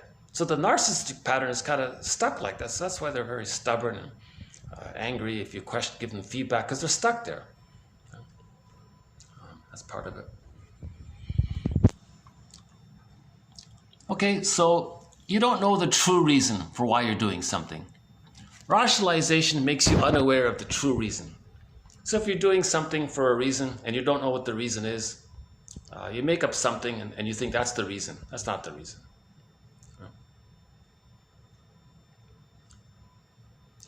So the inference here is that I think she makes it more direct. She says rationalization is usually, or maybe always, unconscious. I don't buy that. I think people are sometimes consciously making rationalizations and they know they're rationalizing. Bergler says, therapies, you got to confront their rationalizations. Really? Is that true?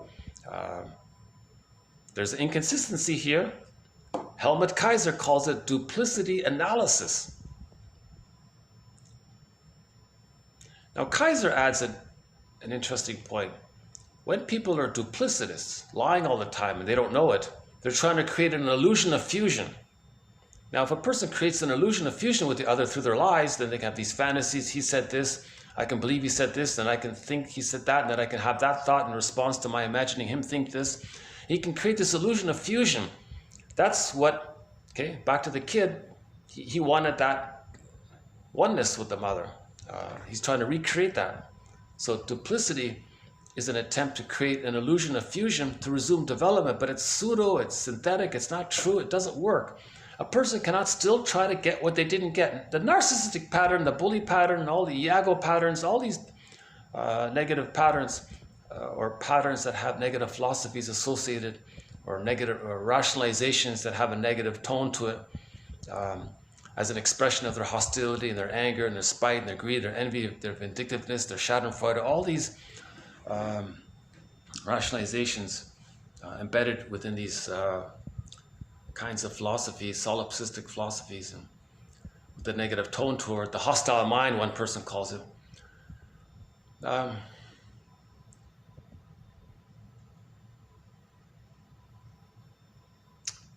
think I just lost my train of thought there.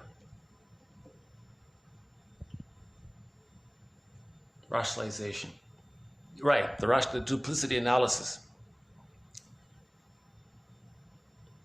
The duplicity is an attempt to recreate a fusion to get the love that they needed, but it can't be done. The nursery time was a one-way ticket. I keep thinking one day I'm going to play that song by the singer is Wilson, right? Her name is Precious Wilson or something. One-way ticket. It's a one-time deal.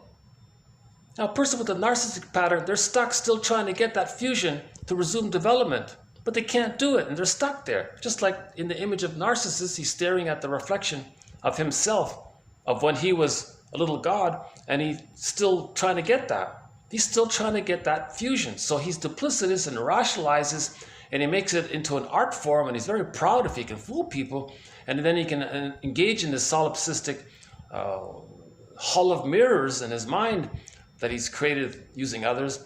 That's how he's maintaining his narcissism, right? So he's taking refuge in the grandiose part self. The way to do it is through all of these rationalizations, duplicitous communications, to hide the truth. The truth is he can't mourn. He can't mourn. The psychic structure needed to mourn is differentiation, but he hasn't differentiated. He's still with incomplete oneness with the mother, incomplete oneness with the mother. He's still stuck there. He needs the oneness with the mother to be able to differentiate. He needs the Garden of Eden and the maternal holding environment, the extended womb. The mother is a symbiotic object for the baby. The mother is a self-object for the baby. The mother meets the baby's needs for a secure base. When the baby or the child looks into his mother's eyes, the child sees that the mother sees that she's seeing that he's unique, and the mother takes delight in seeing this uniqueness that they see in the child. The child sees this, the mother's face, the mother's eyes are like a mirror for him. Now he sees he's unique. So face as mirror, the mother's face is a mirror. The child sees that he's unique because the mother sees the child as unique. That's the thing about the fusion. So the child needs that to see that. He's not getting it. So the child screeching and screaming says, "Hey, where is it? Why aren't you seeing me? Every child is unique. Nature's greatest miracle. We're all unique. Mother, don't you see that I'm unique?" So he's screeching and squealing as high as he can. not so much in that case there, but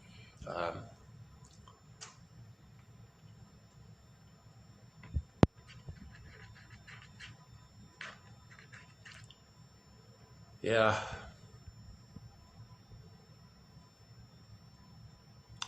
Psychodynamic mothering.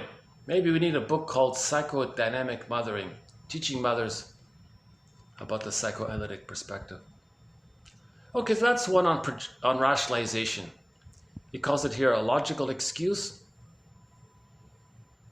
to hide the true motive of why you're doing something. You fool others, you fool the self. Maybe in retrospect you can recognize the true motive, who knows? You can tell if a person's rationalizing. They say here, if you discuss what he's talking about, he may easily get angry. It's called Narcissistic Rage, right? That phrase there. He doesn't like the feedback. He doesn't like to question the illusion of fusion, because if you break the fusion, if he loses his illusion of fusion, he feels abandoned. There's the rage, there's the screen paintings, there's a narcissist, so that's why he'll shame you, put you down to preserve the grandiose one-up state, the illusion of fusion. If he puts others down through their schadenfreude and their dark humor and their sardonic humor, he has the illusion of fusion by putting himself in the one-up position. That's closer to the paradise feeling that he had as a baby, the one-up, thinking he's a little god. So that's why his humor is so negative. So he can be closer to the illusion of fusion with the mother. It's closer to the ego ideal.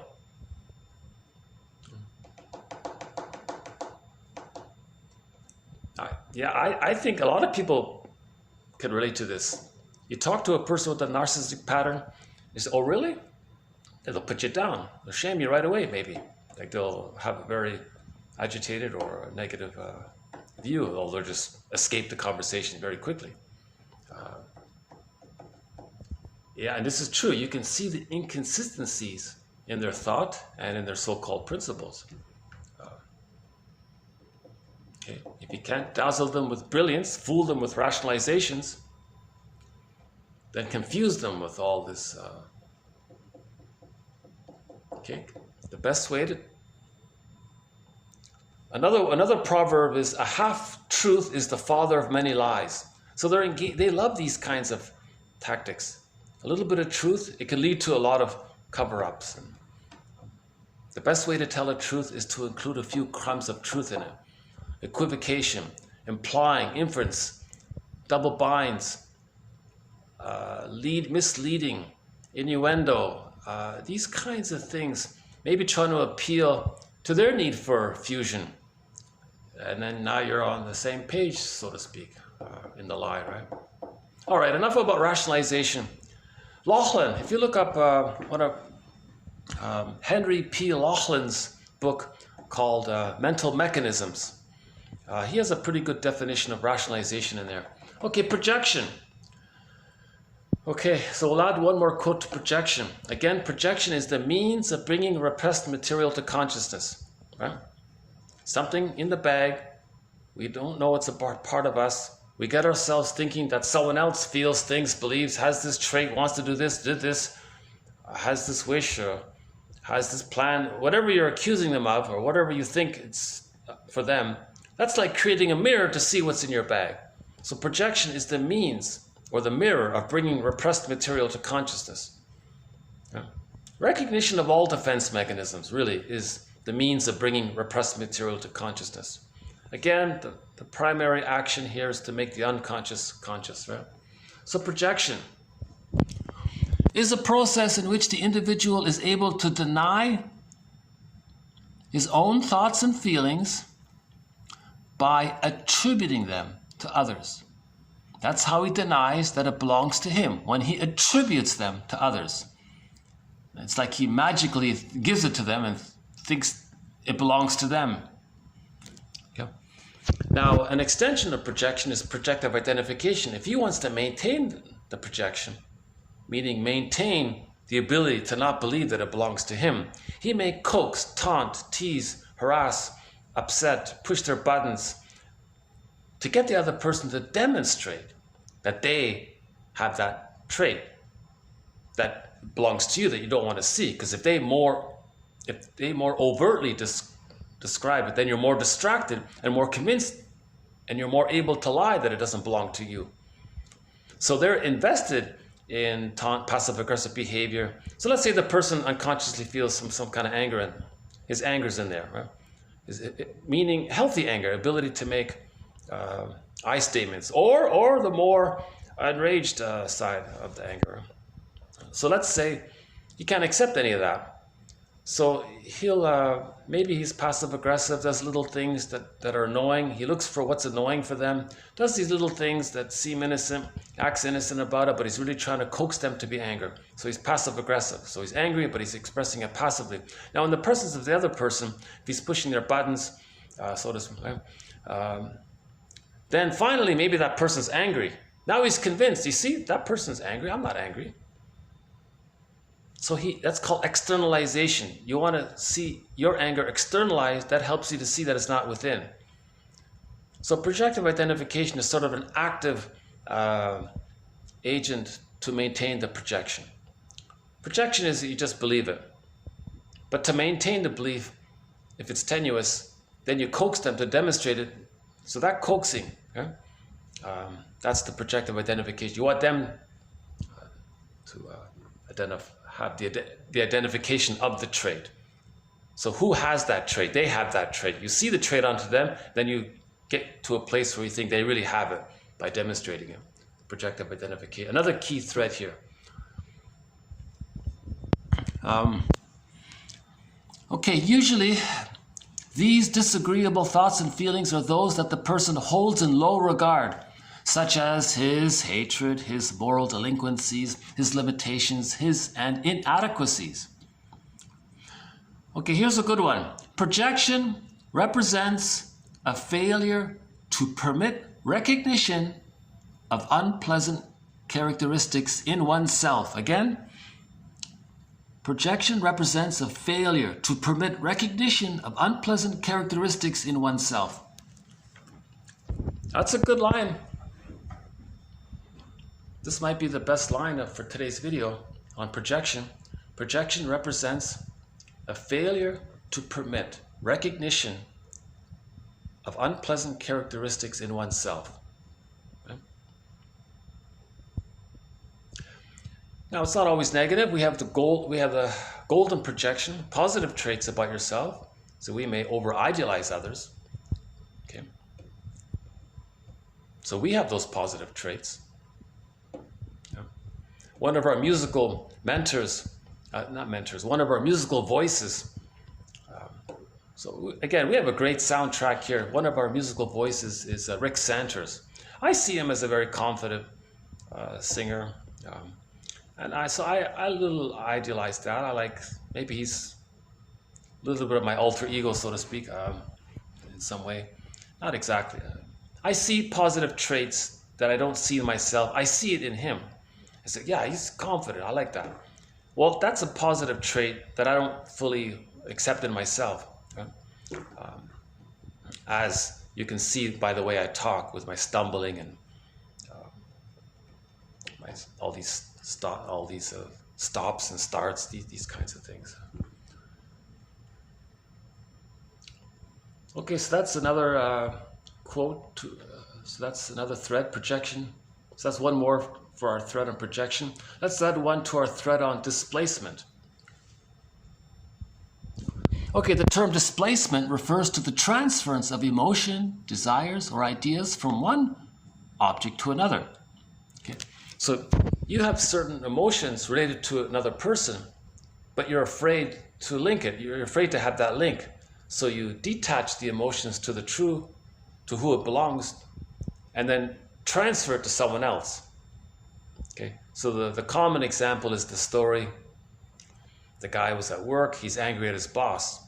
So the emotion is the anger, the object is his boss, but he's afraid to express his anger at the boss. He doesn't want to lose his job. So he detaches or delinks, I guess, the emotion to his boss, but he has this anger. He goes home, sees his wife and then he shouts at his wife or something. So that's displacement. It's wrongly placed. He displaced it. Right? Usually these disagree. Okay, so the emotion attached to an idea or desire which is repressed becomes detached and is then linked to an unrelated circumstance or person in the environment.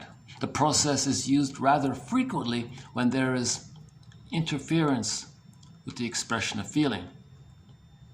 Yeah, so the guy can't, there's interference. He's afraid to express his feeling to his boss.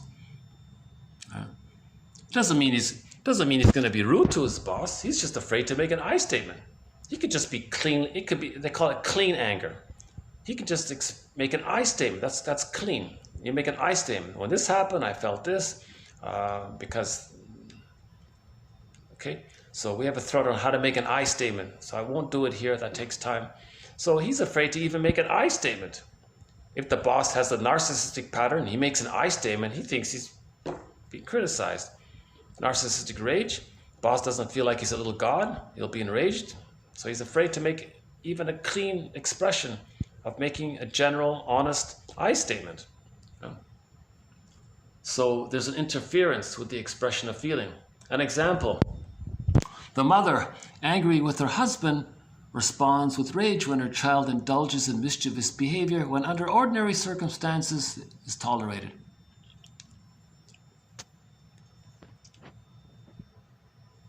Under ordinary circumstances, the child's little playful activities are tolerated.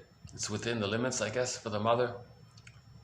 But then she's angry at the husband. Then she uses the little thing the child might be doing wrong as an opportunity to displace her anger at the husband onto the kid, kind of thing. So that story by Zig Ziglar, he tells that story about the cat or something, the pet or something.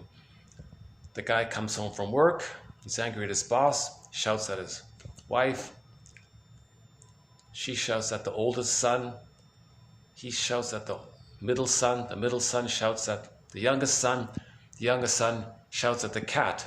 And the question was, at least the father could have just come home, looked for the cat and shouted at the cat, spared the family.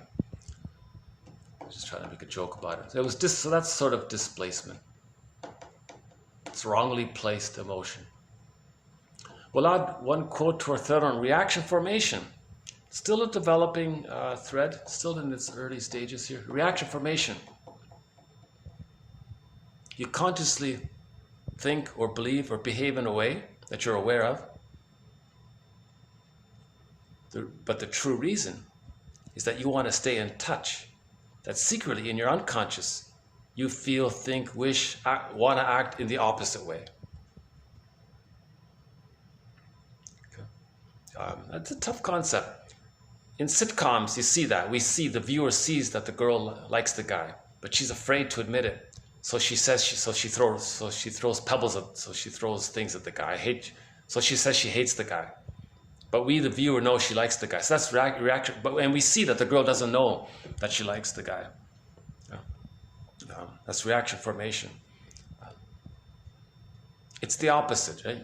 You secretly want something one way, but you're afraid to admit it. It's embarrassing to admit it, or it's socially unacceptable, or the family doesn't want it. Maybe it's usually some kind of vice. Then you advertise overtly against the vice, and by doing that, you stay in touch with the vice. So a person who strongly says smoking is terrible, maybe he kind of likes the idea of it, maybe he wants to smoke or something. So a lot of very aggressive, moralistic kind of pronouncements is a way for the person to stay in touch that he secretly wishes to engage in the thing he's saying is no good, right? So here's how they put it here. Reaction formation refers to the development of an attitude or an action, which is the opposite tendency of an unconscious wish or desire.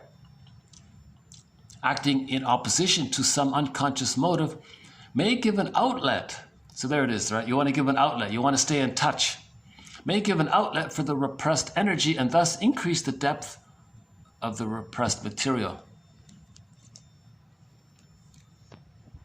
if they increase the depth of the repressed material, then they'll be projected more. So maybe ultimately they're trying to create the projection, because the more repression, the more projection. So maybe he is bombastic in his moralistic pronouncements, and he does it again and again, and he gets more aggressive about it. Maybe at some point it helps him to realize, oh my God, I really like this thing that I say I'm against, right?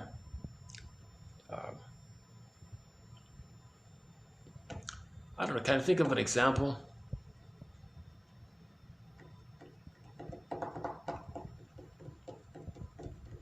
The example in the books that these two nurses gave was the one who was obsessive compulsive about cleaning, and they wanted everything to be excessively hyper clean. And they were very pronounced about it and very dramatic about it. It's got to be clean. They were very dramatic about it. It was too over the top with their attitude and their behavior about keeping things clean. It turned out that what they really wish they could do, but they don't know, is just be slobs, they said. They just want their room to be messy and they wanted to be hoarders actually and have things very messy, not even in order. They secretly wanted to feel comforted by a lot of stuff around them and it's messy, and they wanted that kind of who cares comfort kind of thing. But they were afraid of that. So to stay in touch with the wish to be messy, they acted in a hyper clean way or something. That was their example in the book. Maybe not a very convincing one. The typical example is the preacher guy who says affairs are bad, but he wants to have an affair. But he pronounces, oh, it's wrong to betray your wife. Don't ever have an affair. And then 2 weeks later, he's caught having an affair or something like that. So while he was telling it, maybe he kind of sort of believed it. But there's a part of him that's communicating that he wants to have the affair. So he talks about how bad it is to have the affair, and he's sneaking in his wish to have the affair.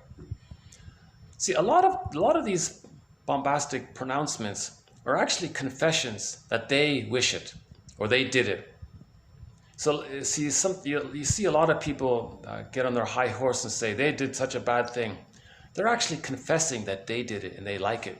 But it's shameful to admit that they did such a bad thing. It's shameful to admit that they enjoyed it. But they want to communicate it. They want to celebrate that, so to speak, or they want to express it, have that energy there. They want to share. We have this drive to communicate, right? So they want to communicate it. So how do they communicate it? So they flip it. They say someone else did such a terrible thing. That preserved their narcissism. And how wrong it was for them to do such a thing. Again, that preserves their narcissism. So that's the secondary gain. They're getting a secondary benefit. Yeah? But really, they're secretly saying that they did it and they enjoyed it.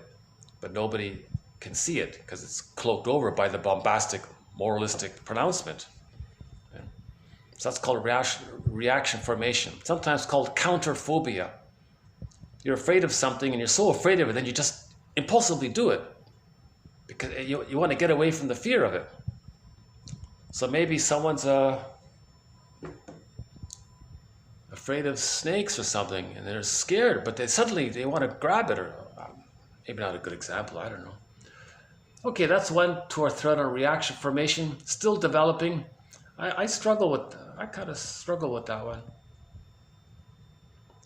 So that's 4 of our threads: rationalization, projection, displacement, reaction formation.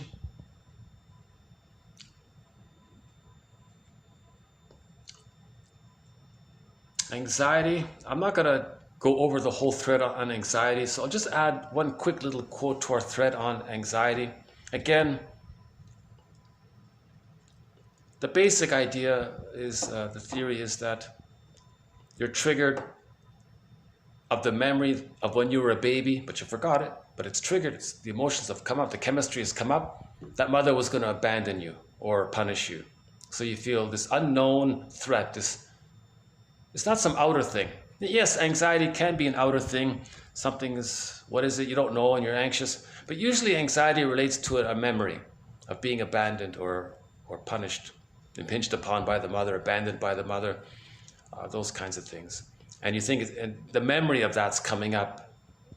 So you feel anxious. Is the mother going to abandon me? Why is he anxious? Right?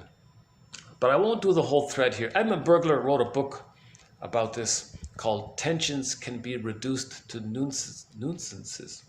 That's a pretty good book.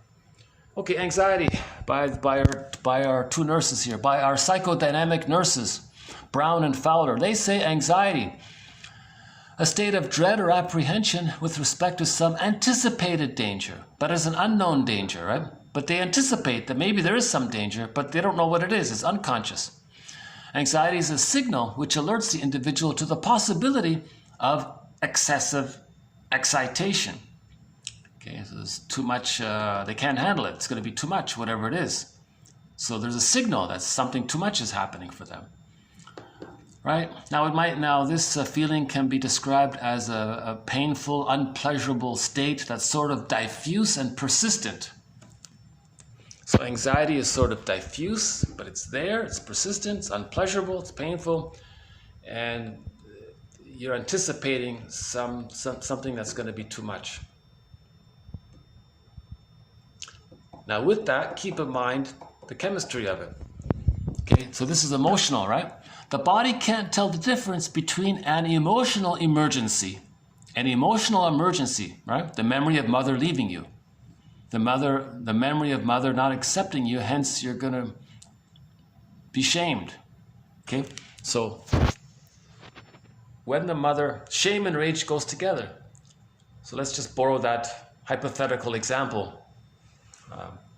I'm just adapting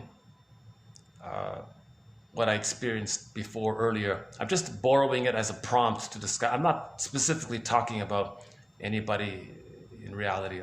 I'm just using that as a prompt to think about it. So let's say, hypothetically, the child is still in the early stages. The child is in the midst of that phase where he thinks it's all about him. Infantile megalomania, the world's his oyster. Now during that time, he needs to see. Oops. Still recording here?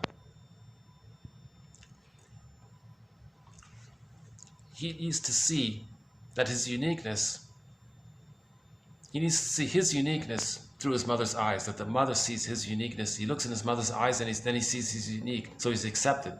He's precious, the song of Precious Wilson. During that one-way ticket, he needs to see that he's precious.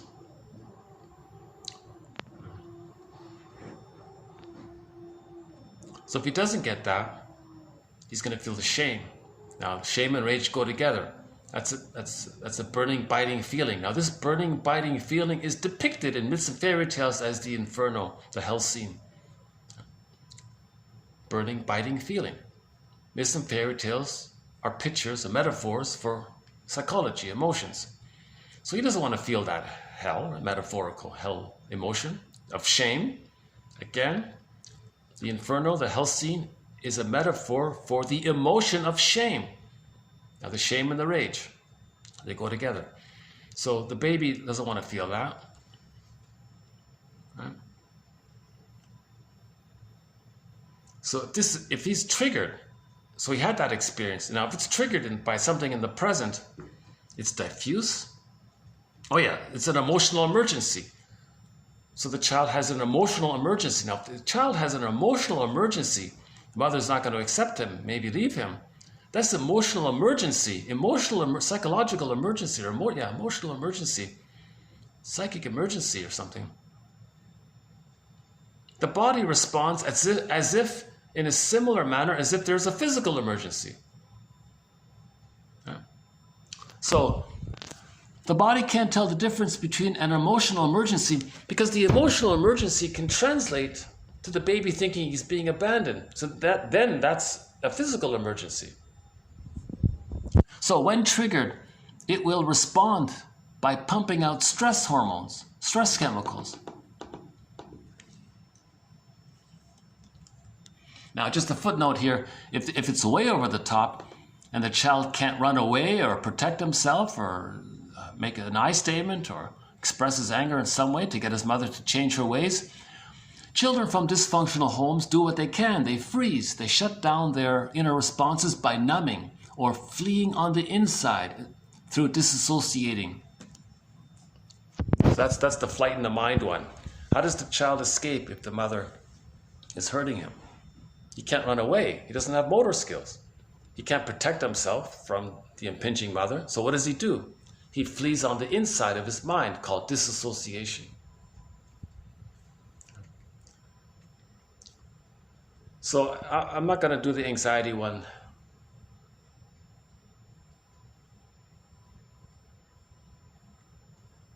Okay, we'll do two more here.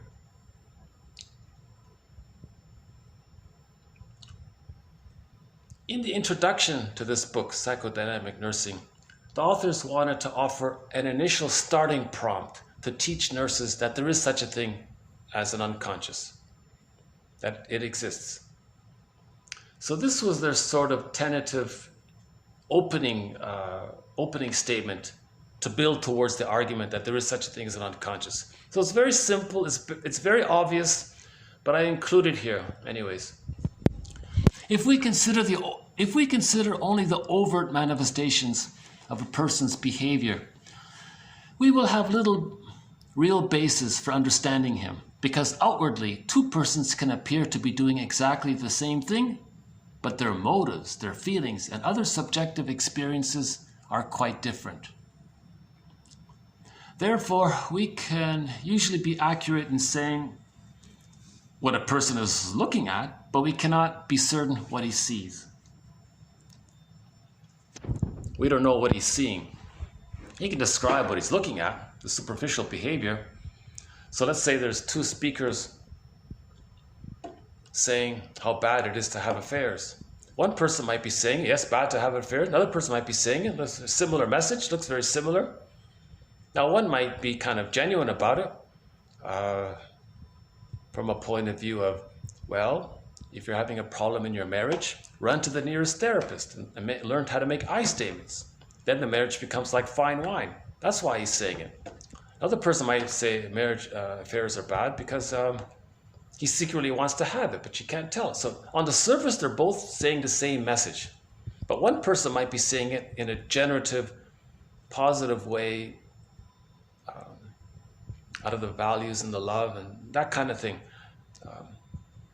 And that we can solve it and learn how to make I statements, and that's why there's marriage therapy, those kinds. Another person might be saying it because he covertly, secretly wants to delight in the fantasy and the wish that he wants to have the affair. So it's different underneath. So if you look at this underneathness, that's the psychoanalytic perspective. What's underneath? That's motivating the outer behavior. Now, two people may have similar outer behaviors. Doesn't mean that the inner is the same. That's what she means, right? So that was sort of a simple way of opening it up. Okay, another one here. Forgot this one here. This next sentence, I think, is interesting. This was to help nurses to keep something in mind. If the patients in the hospital or whatever are being difficult, this book says, dear nurses, which applies to everybody, right? Dear people, keep this in mind. The response of an individual in a specific situation. So there's the key there. The response of an individual in a specific situation is the best he is capable of making at that given moment. Again, the response of an individual in a specific situation is the best he is capable of making at the given moment. At the given moment. So at the given moment, he's going to make the best possible behavior at that given moment. Now we know it's not true in general. The person has a true self potential. He can do better. He can grow up and be mature and act in a mature way. We get that. We know he can do better. But in that specific moment, at that given moment, under the stress he was experiencing, whatever he was believing at the time, he looked into his resources and he was limited, he was blocked. He's afraid to grow up. He wants to stay loyal to the mother. How to stay loyal to the mother and have the safety of the connection with the mother? Well, you replay the dysfunction related to preserving the connection to the mother. And he couldn't question that. So at that given moment, he replayed his dysfunction. So maybe the stress didn't allow him to choose a new, healthier, to weave a new, healthier script.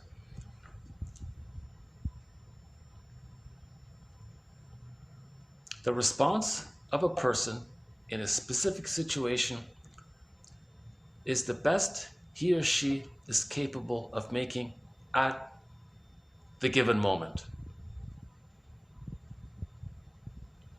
So think about the mother upstairs. The kid is screeching. Maybe she's doing the best she can at that moment. Maybe she doesn't know that she can say to the child, I see you. Things are around here. It's interesting. You're discovering it. It kind of feels like maybe it's all there just for you to discover. Okay, I see your uniqueness. I see your learning. And it's good that you can learn. And the child looks in his mother's eyes. Oh, mother's okay with me learning and discovering.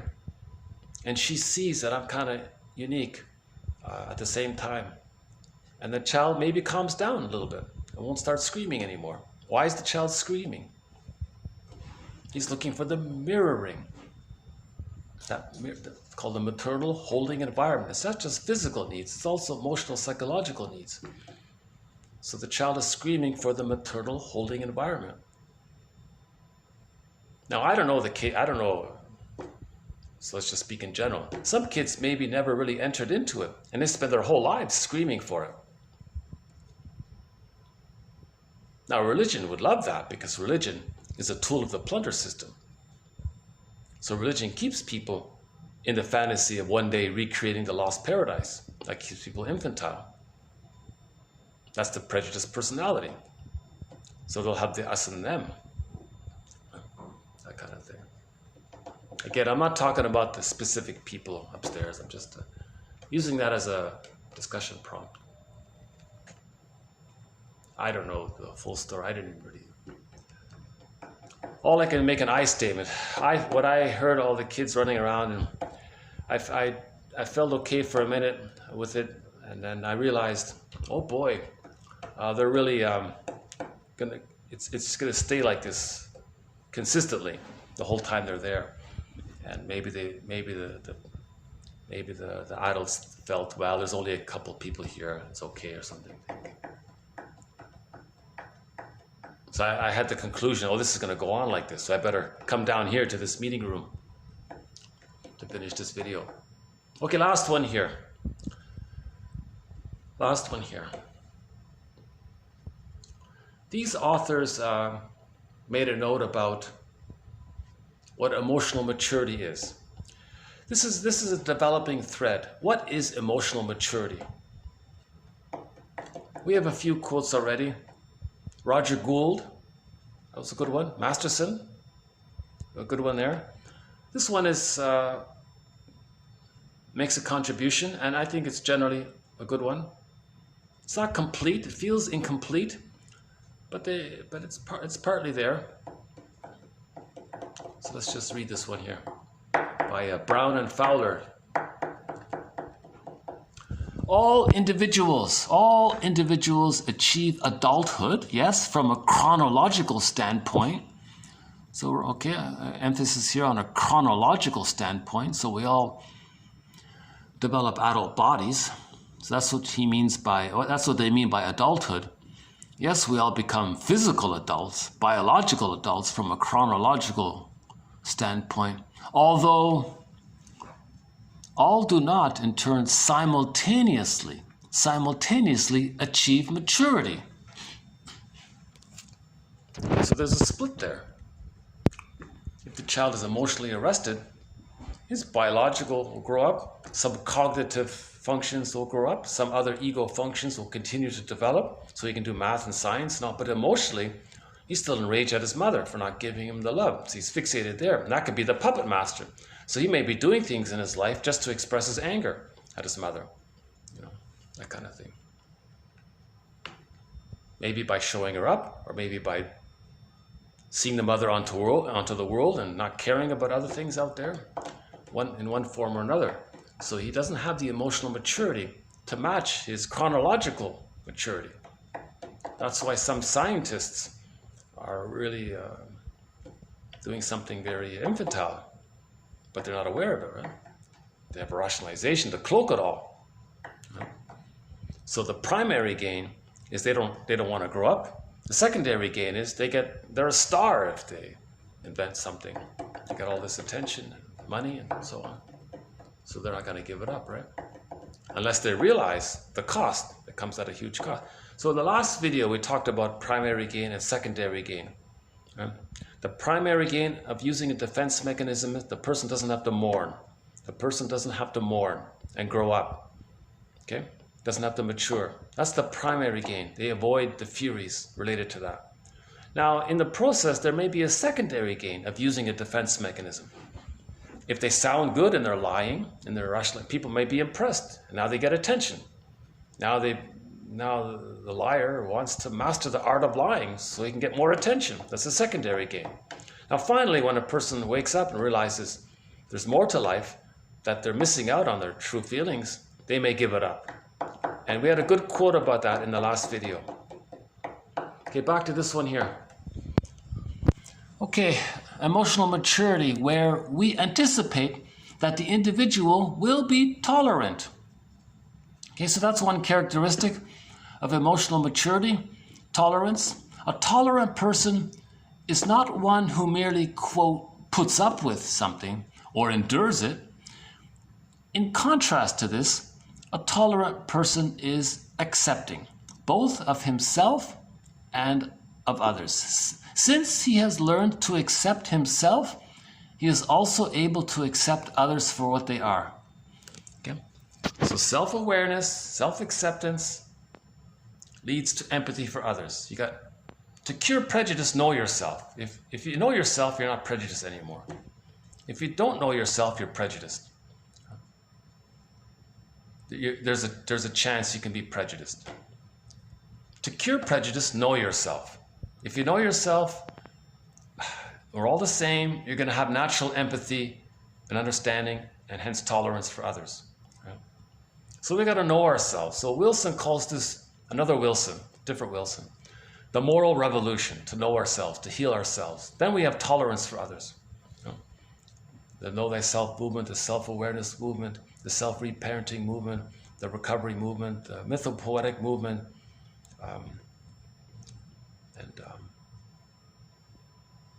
man's main task is to give psychological birth to himself movement, and so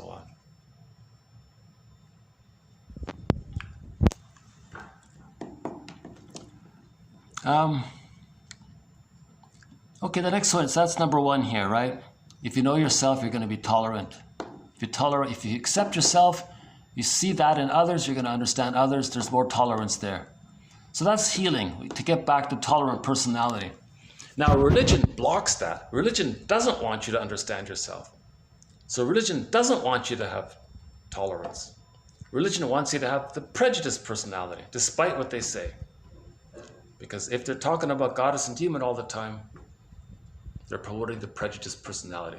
So you won't hear psychoanalysis being taught, right? You won't hear about projection, rationalization, and displacement, reaction formation, and so on. You won't hear this stuff.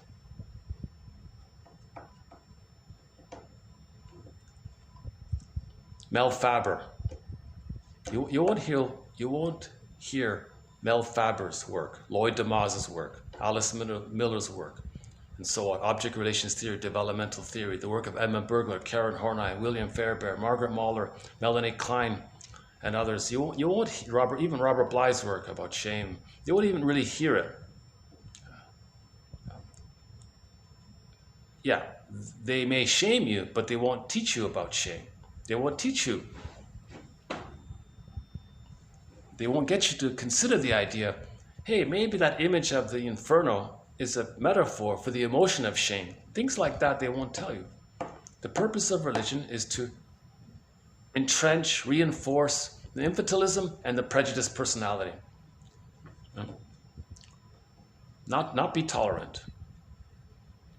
So religion doesn't promote the tolerant personality, despite what they may claim, right? Despite the slogans and all that, the creeds. If they don't address what's going on underneath, it's not going to work, right? Now, some may believe it and be well-meaning. That's like rationalization. They're not aware. Maybe later on they wake up and realize, oh my God, why was I repeating this? Why was I saying all these things? What does it mean, goddess and demon? Where is this coming from? Oh, it's primary process thinking. It's splitting. They don't teach you about splitting. The guy at the podium there is not going to teach you about the psychological defense mechanism called splitting and how that works.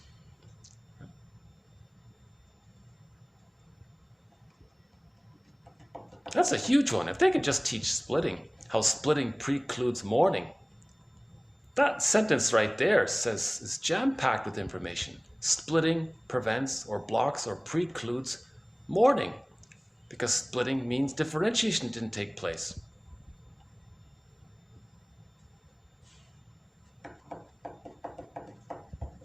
Now, they don't talk about how the plunder system contributes to the prejudiced personality because they're administrators of the plunder system.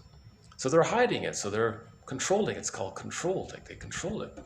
They control anyone questioning the plunder system because they are administrators of it, and they're getting you to be infantile and distracted and prejudiced, to promote the prejudiced personality, to promote the plunder system. So they're not trying to get you into the tolerant personality. Now again, we're not trying to criticize or blame people who are victims of the plunder system. People who are victims of the plunder system, okay, let's not go there because they need any kind of relief they can get, I guess. So let's not take that, we're not talking about that.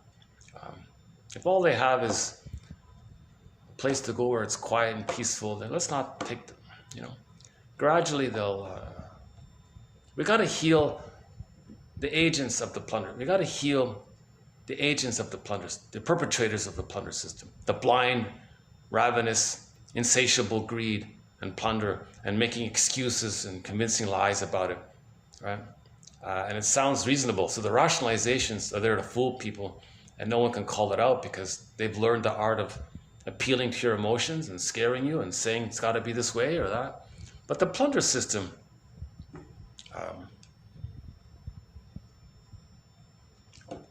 I heard that the moonbird will soon be extinct due to the plunder system. I just saw the news yesterday.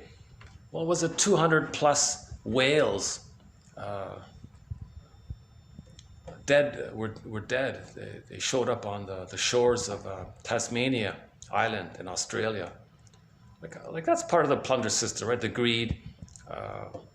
So it's sad to continue to lose the birds and the bees and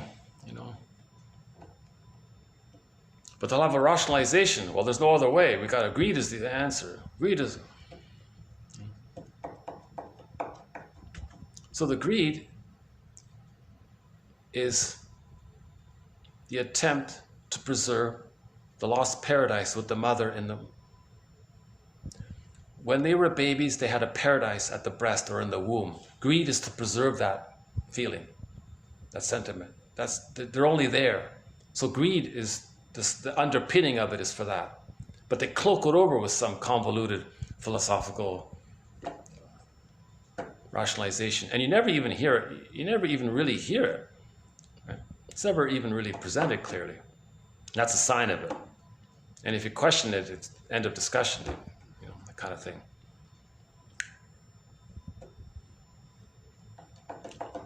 So religion, yeah. Okay, let's do the second one here about emotional maturity. In other words, religion is not going to really promote emotional maturity, really.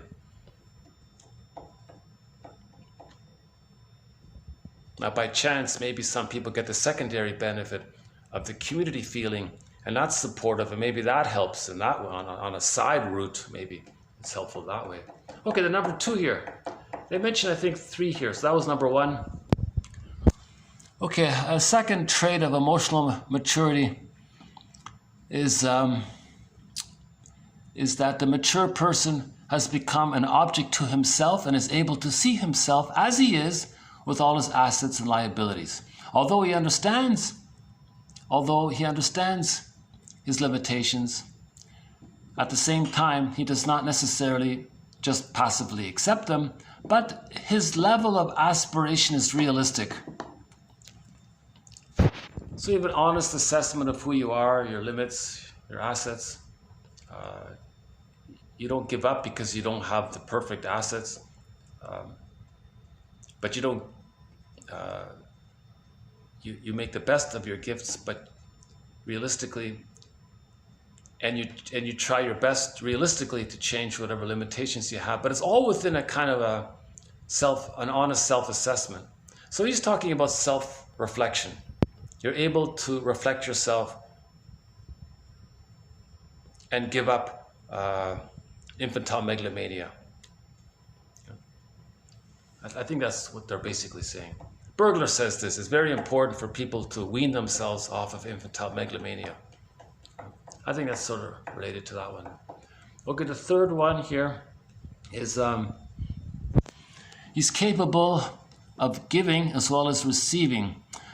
He's not giving as an obligation, but he gives spontaneously and spends his energies on aims outside of himself.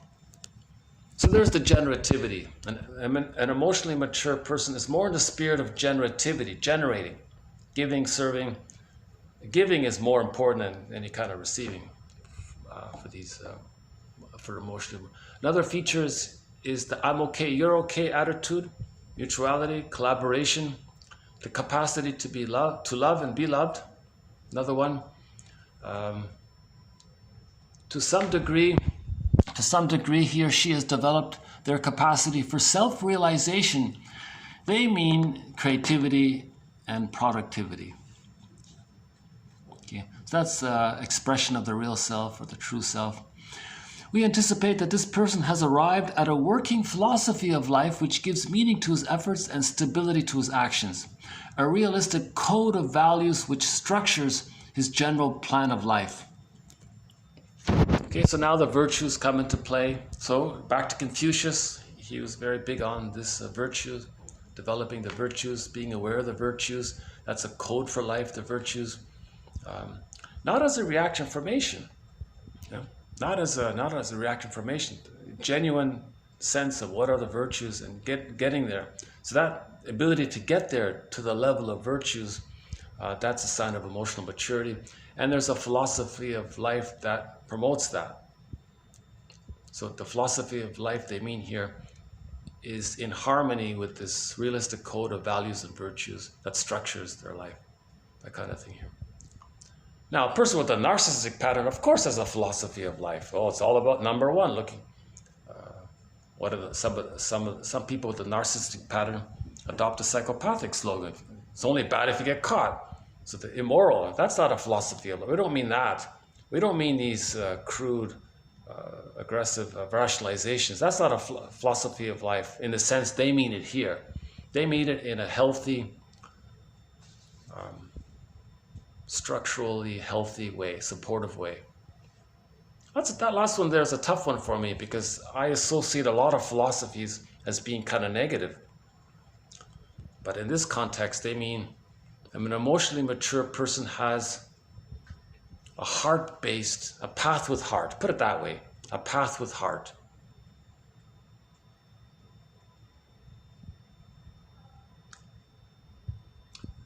Okay, how are we doing? Yeah, one of our longer ones here, 2.5 hours. So again, Brown and Fowler, Psychodynamic Nursing, the first part of that book here. So I'll just leave it at that.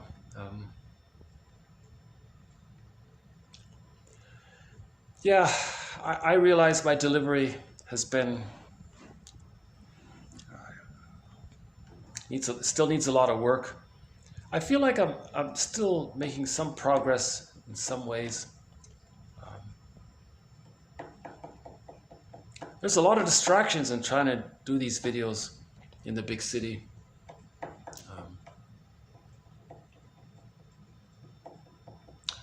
Okay, let's look for a song to close this video up here. I hope some of this, nevertheless, despite my clumsy delivery, nevertheless, I still hope somehow some value has come across somehow.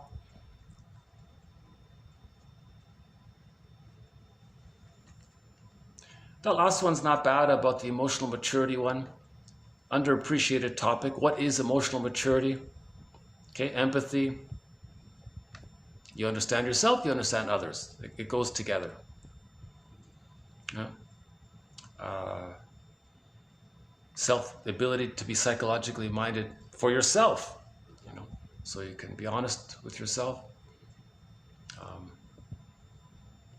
You receive a gift, you don't feel guilty, you can give, there's no strings attached, that kind of thing. So there's that I'm okay, you're okay, reciprocity, collaboration, the spirit of that is there.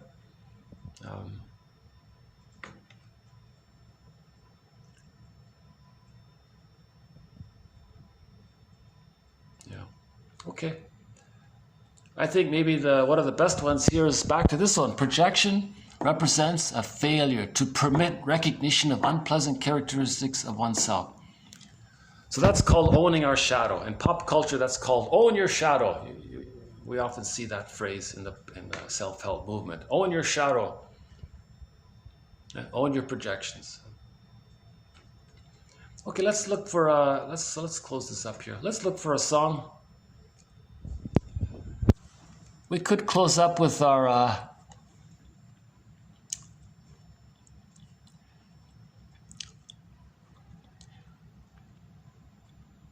I mentioned Rick Santers, so why don't we close up with one of Rick Santers' song.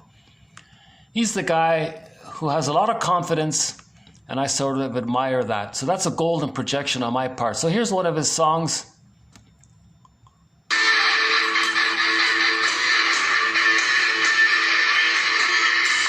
So this is Rick Santers, lead singer for the band Santers, called Mistreating Heart. A live recording of it.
My delivery will improve. It'll get better and better. There'll be ups and downs in my delivery. I had quite a bit of an up there in the summer. My delivery was good. Lately, it's kind of dipped a bit. It'll level out and it'll get better. So stick with me. My delivery will get better.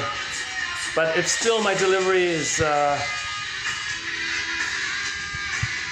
distracting or whatever, the quotes are posted below. Now, if anybody would like to have the complete collection of 1001 Windmills of the Mind, now with over 2,000 TQ quotes, plus there's a bonus of another 2,000 honorable mention quotes, over 5,000 quotes all in all. The best way to get it is through the Coffee page. You'll get the complete file. There's the guitar solo. Oh no, he slipped in the guitar melody riff from another song, isn't he, right?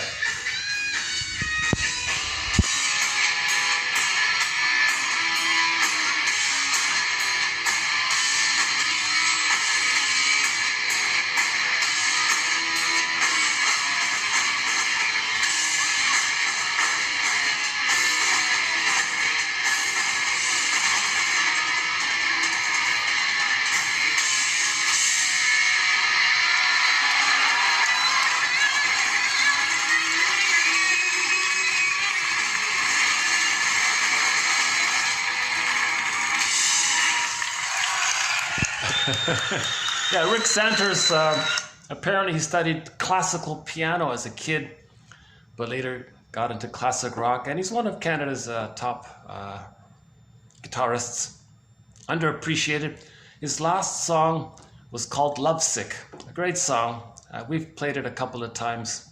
Lovesick, yeah, good song. Of course, he's talking about transference love, right?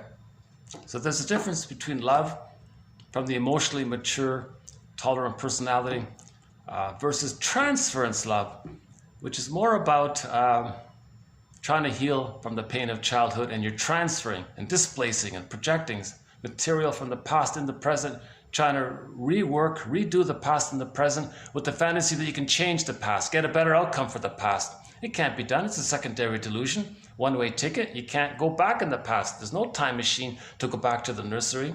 Yeah? So we really have to play that song, One-Way Ticket. So yeah, we'll play that song soon. So yeah, any final concluding thoughts here?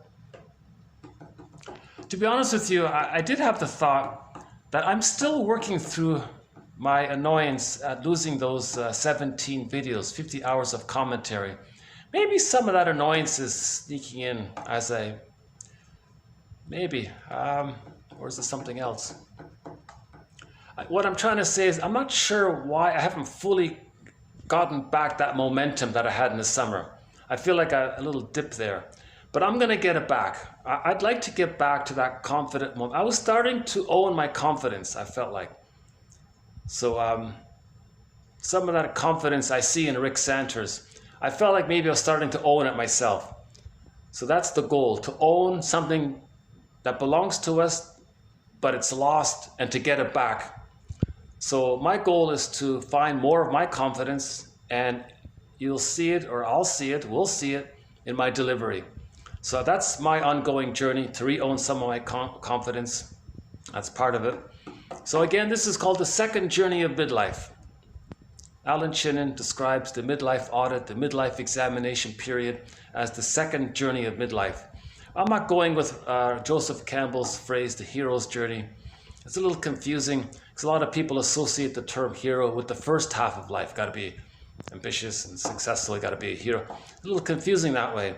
So he says, so to emphasize this, Alan Chinen has a book called Beyond the Hero. Okay, that's the first half of life. You want to be successful materially and all that. Well, now at midlife, you got to go beyond that. The machismo and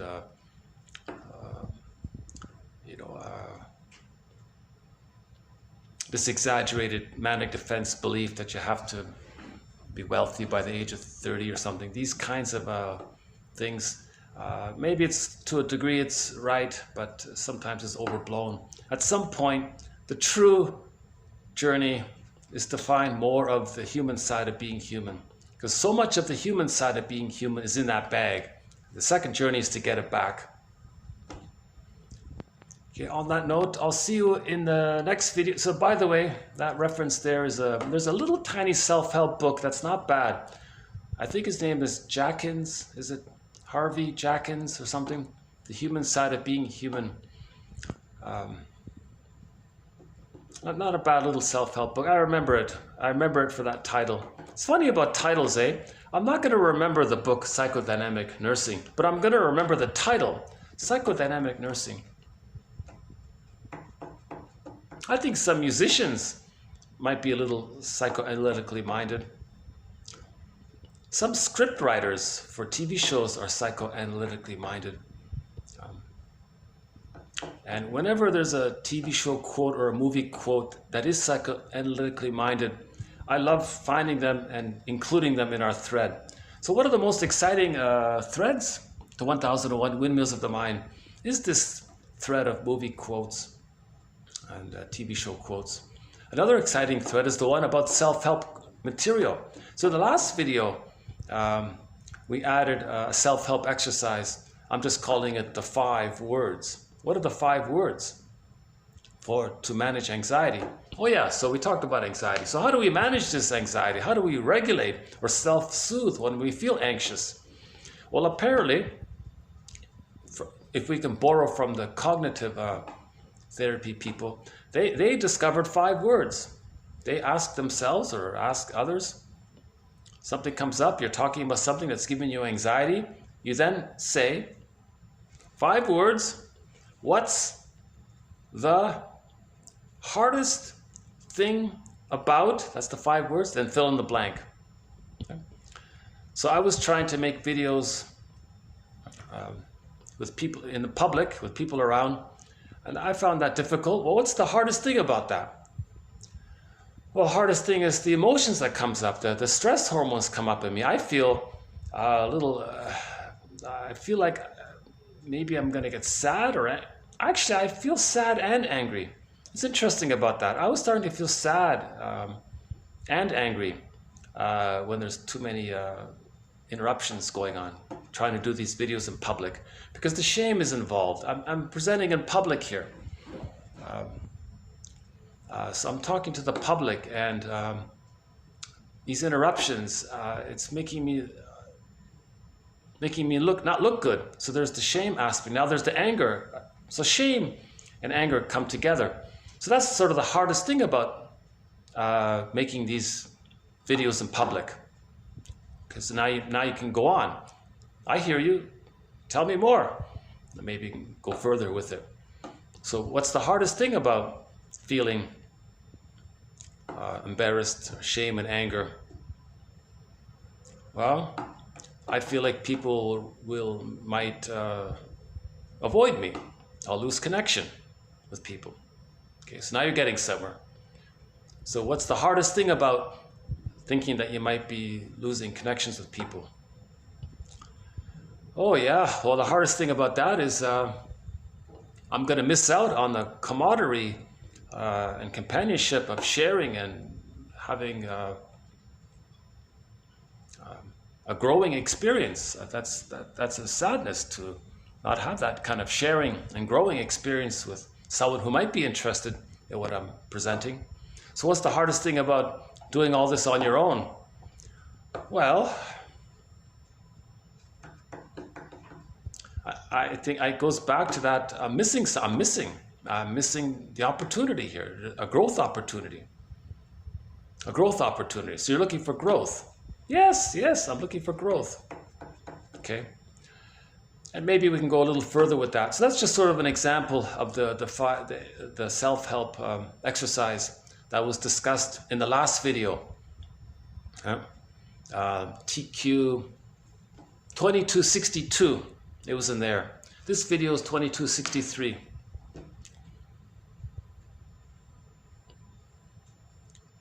Who's the author of that one? Oh, Leigh McCullough. The author of that one was Leigh McCullough. So that's another exciting thread. We have a thread on self-help exercises. And yesterday we added a very good one, the 5 words one, to our thread there. Okay, so a thread on psychoanalytically or psychodynamic TV show quotes and movies. Psychodynamic quotes from TV shows and movies, that's one thread. Self-help exercises, that's another thread. The psychology and interpretations of myths and fairy tales, that's another thread.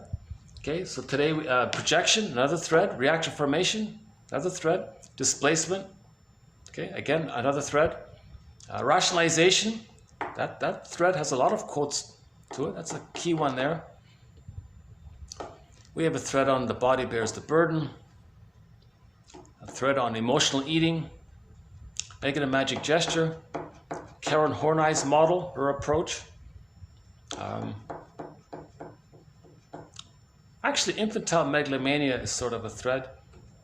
Negative magic gesture by Bergler, that's a thread. So some of our threads have some jargon in it. Some of our threads are a little bit on the lighter side. So again, Robert Bly's words come to mind. Just psychology, just forgive psychology for its jargon. Just forgive it. Some of it does need updating. You can definitely feel it. In the last video, we talked about ego syntonic versus ego dystonic. A person with a narcissistic pattern is just going, well, that's who they are. They don't realize that what they're doing is an infantile quest to achieve a lost paradise, and they don't care about others because they haven't differentiated. Remember, the more human side of being human, meaning gratitude, affection, care, tenderness, the more humans generativity, love, the more humans authentic, the more human side of being human takes place with differentiation. The person with the narcissistic pattern hasn't differentiated. They've become their mother. They've become a caricature of their mother, actually. They've become an exaggerated, crude, maybe we can say disturbed caricature of the mother. Actually, that's the quote that's coming up. Should we do a quick preview here?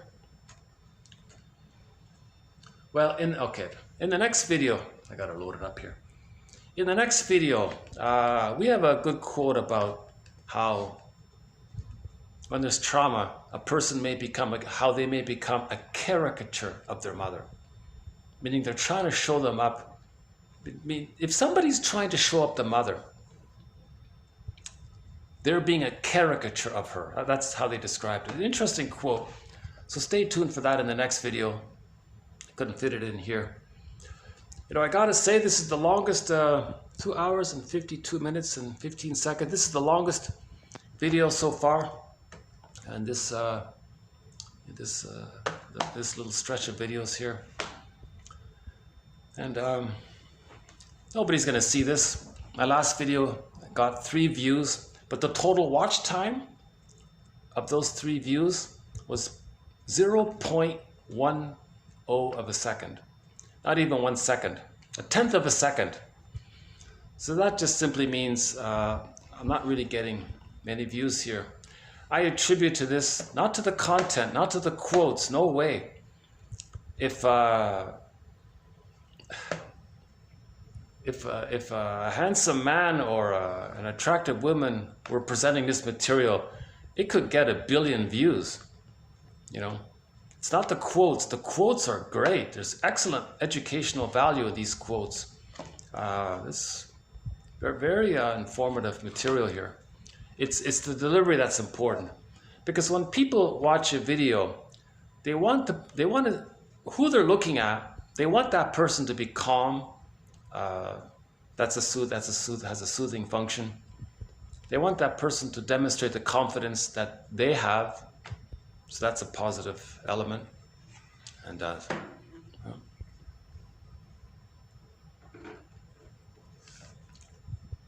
so again, in the interim, this material is a printed material. The quotes are posted below when you click see more there, or go to the coffee page and get the complete file. All of this commentary is part of my journey to build the ego so I can house my confidence. On that note, I'll see you in the next video. So thanks very much.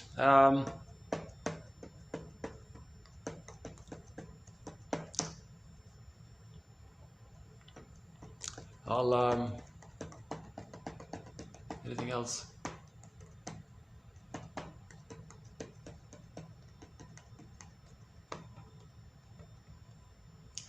Okay, I'll just leave it there. So, the 5 words. What's the hardest thing? So how about, I feel some anxiety about closing this video because I feel like maybe there's something still on my mind.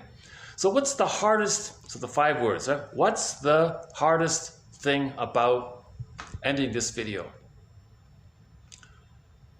Okay, it is that I want to end on a happy note. I want to end on a really positive, upbeat note. And I feel like maybe if I close this video now, I'd be ending on a note that would leave people with the impression that they might not want to continue watching my videos. So how do I end this on a happy note when I'm feeling not quite in that mode, but I need to end this video. It's already 2 hours and 55 minutes and 24 seconds long.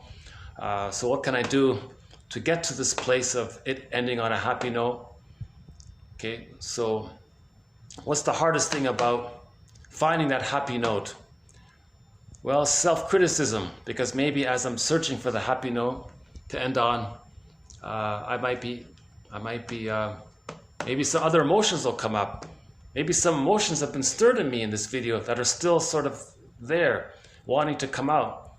So what's the hardest thing about letting emotions that you have within you come out in public? Oh boy. So we're back to the earlier one. Well, embarrassment, shame, then that's the losing the connection, and then losing my 3 viewers, even though they're not watching it.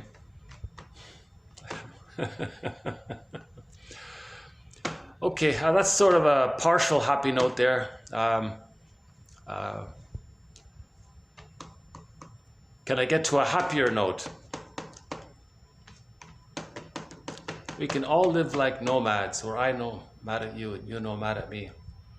See, I've used that joke a few times already. Okay, here's something new that might lead to a happier note. I didn't include it here, but I noticed somebody posted an old commercial for some kind of a running shoe for a company that makes running shoes. Never mind which one. And what they did was they listed on the board, the ad was, they named, so the poster was, they said psychoanalysis, ego therapy, supportive therapy, all these different kinds of therapies, right? And psychics and, crystals and and self-help groups and group therapy. The ad was, it was like maybe in a post, maybe it was in a magazine. They had a whole long list of all the different types of therapies there are. Someone said there are now over 200 different types of therapy models. So they listed a whole bunch of them. And then right beside it, they put a running shoe and said physical therapy. So the idea was keep it simple. Put on some running shoes, buy our running shoes, go for a jog, get some fresh air. There's your therapy. So that was an interesting little ad.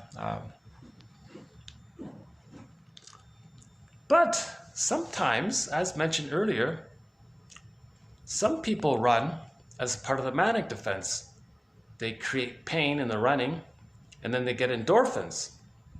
Is that healthy? But generally speaking, yeah, no, it's good to go for a run. But if you're doing it manically and you're pushing yourself to get the endorphins, I wonder about that. Maybe that's not, depends on the situation. One last look here, let's see. Maybe something we'll see on the outside will be the happy note to end on. I'm sort of trying to change my mood here at the very end here. Let's see, still raining? Okay, that's okay. Okay, let's just go back to this building here. So this building, okay, they're constructing, they're building. It's a lot of work, right? You got to lift stuff up from the unconscious. That's one way of saying it. But the main concept is they're building the building. We want to build our consciousness through this knowledge. The more we build, the more we can house. The more we understand, the more we can forgive. Okay, how's that? The more we can understand, the more we can forgive. On that note, I'll see you next time. So thanks very much. Bye for now.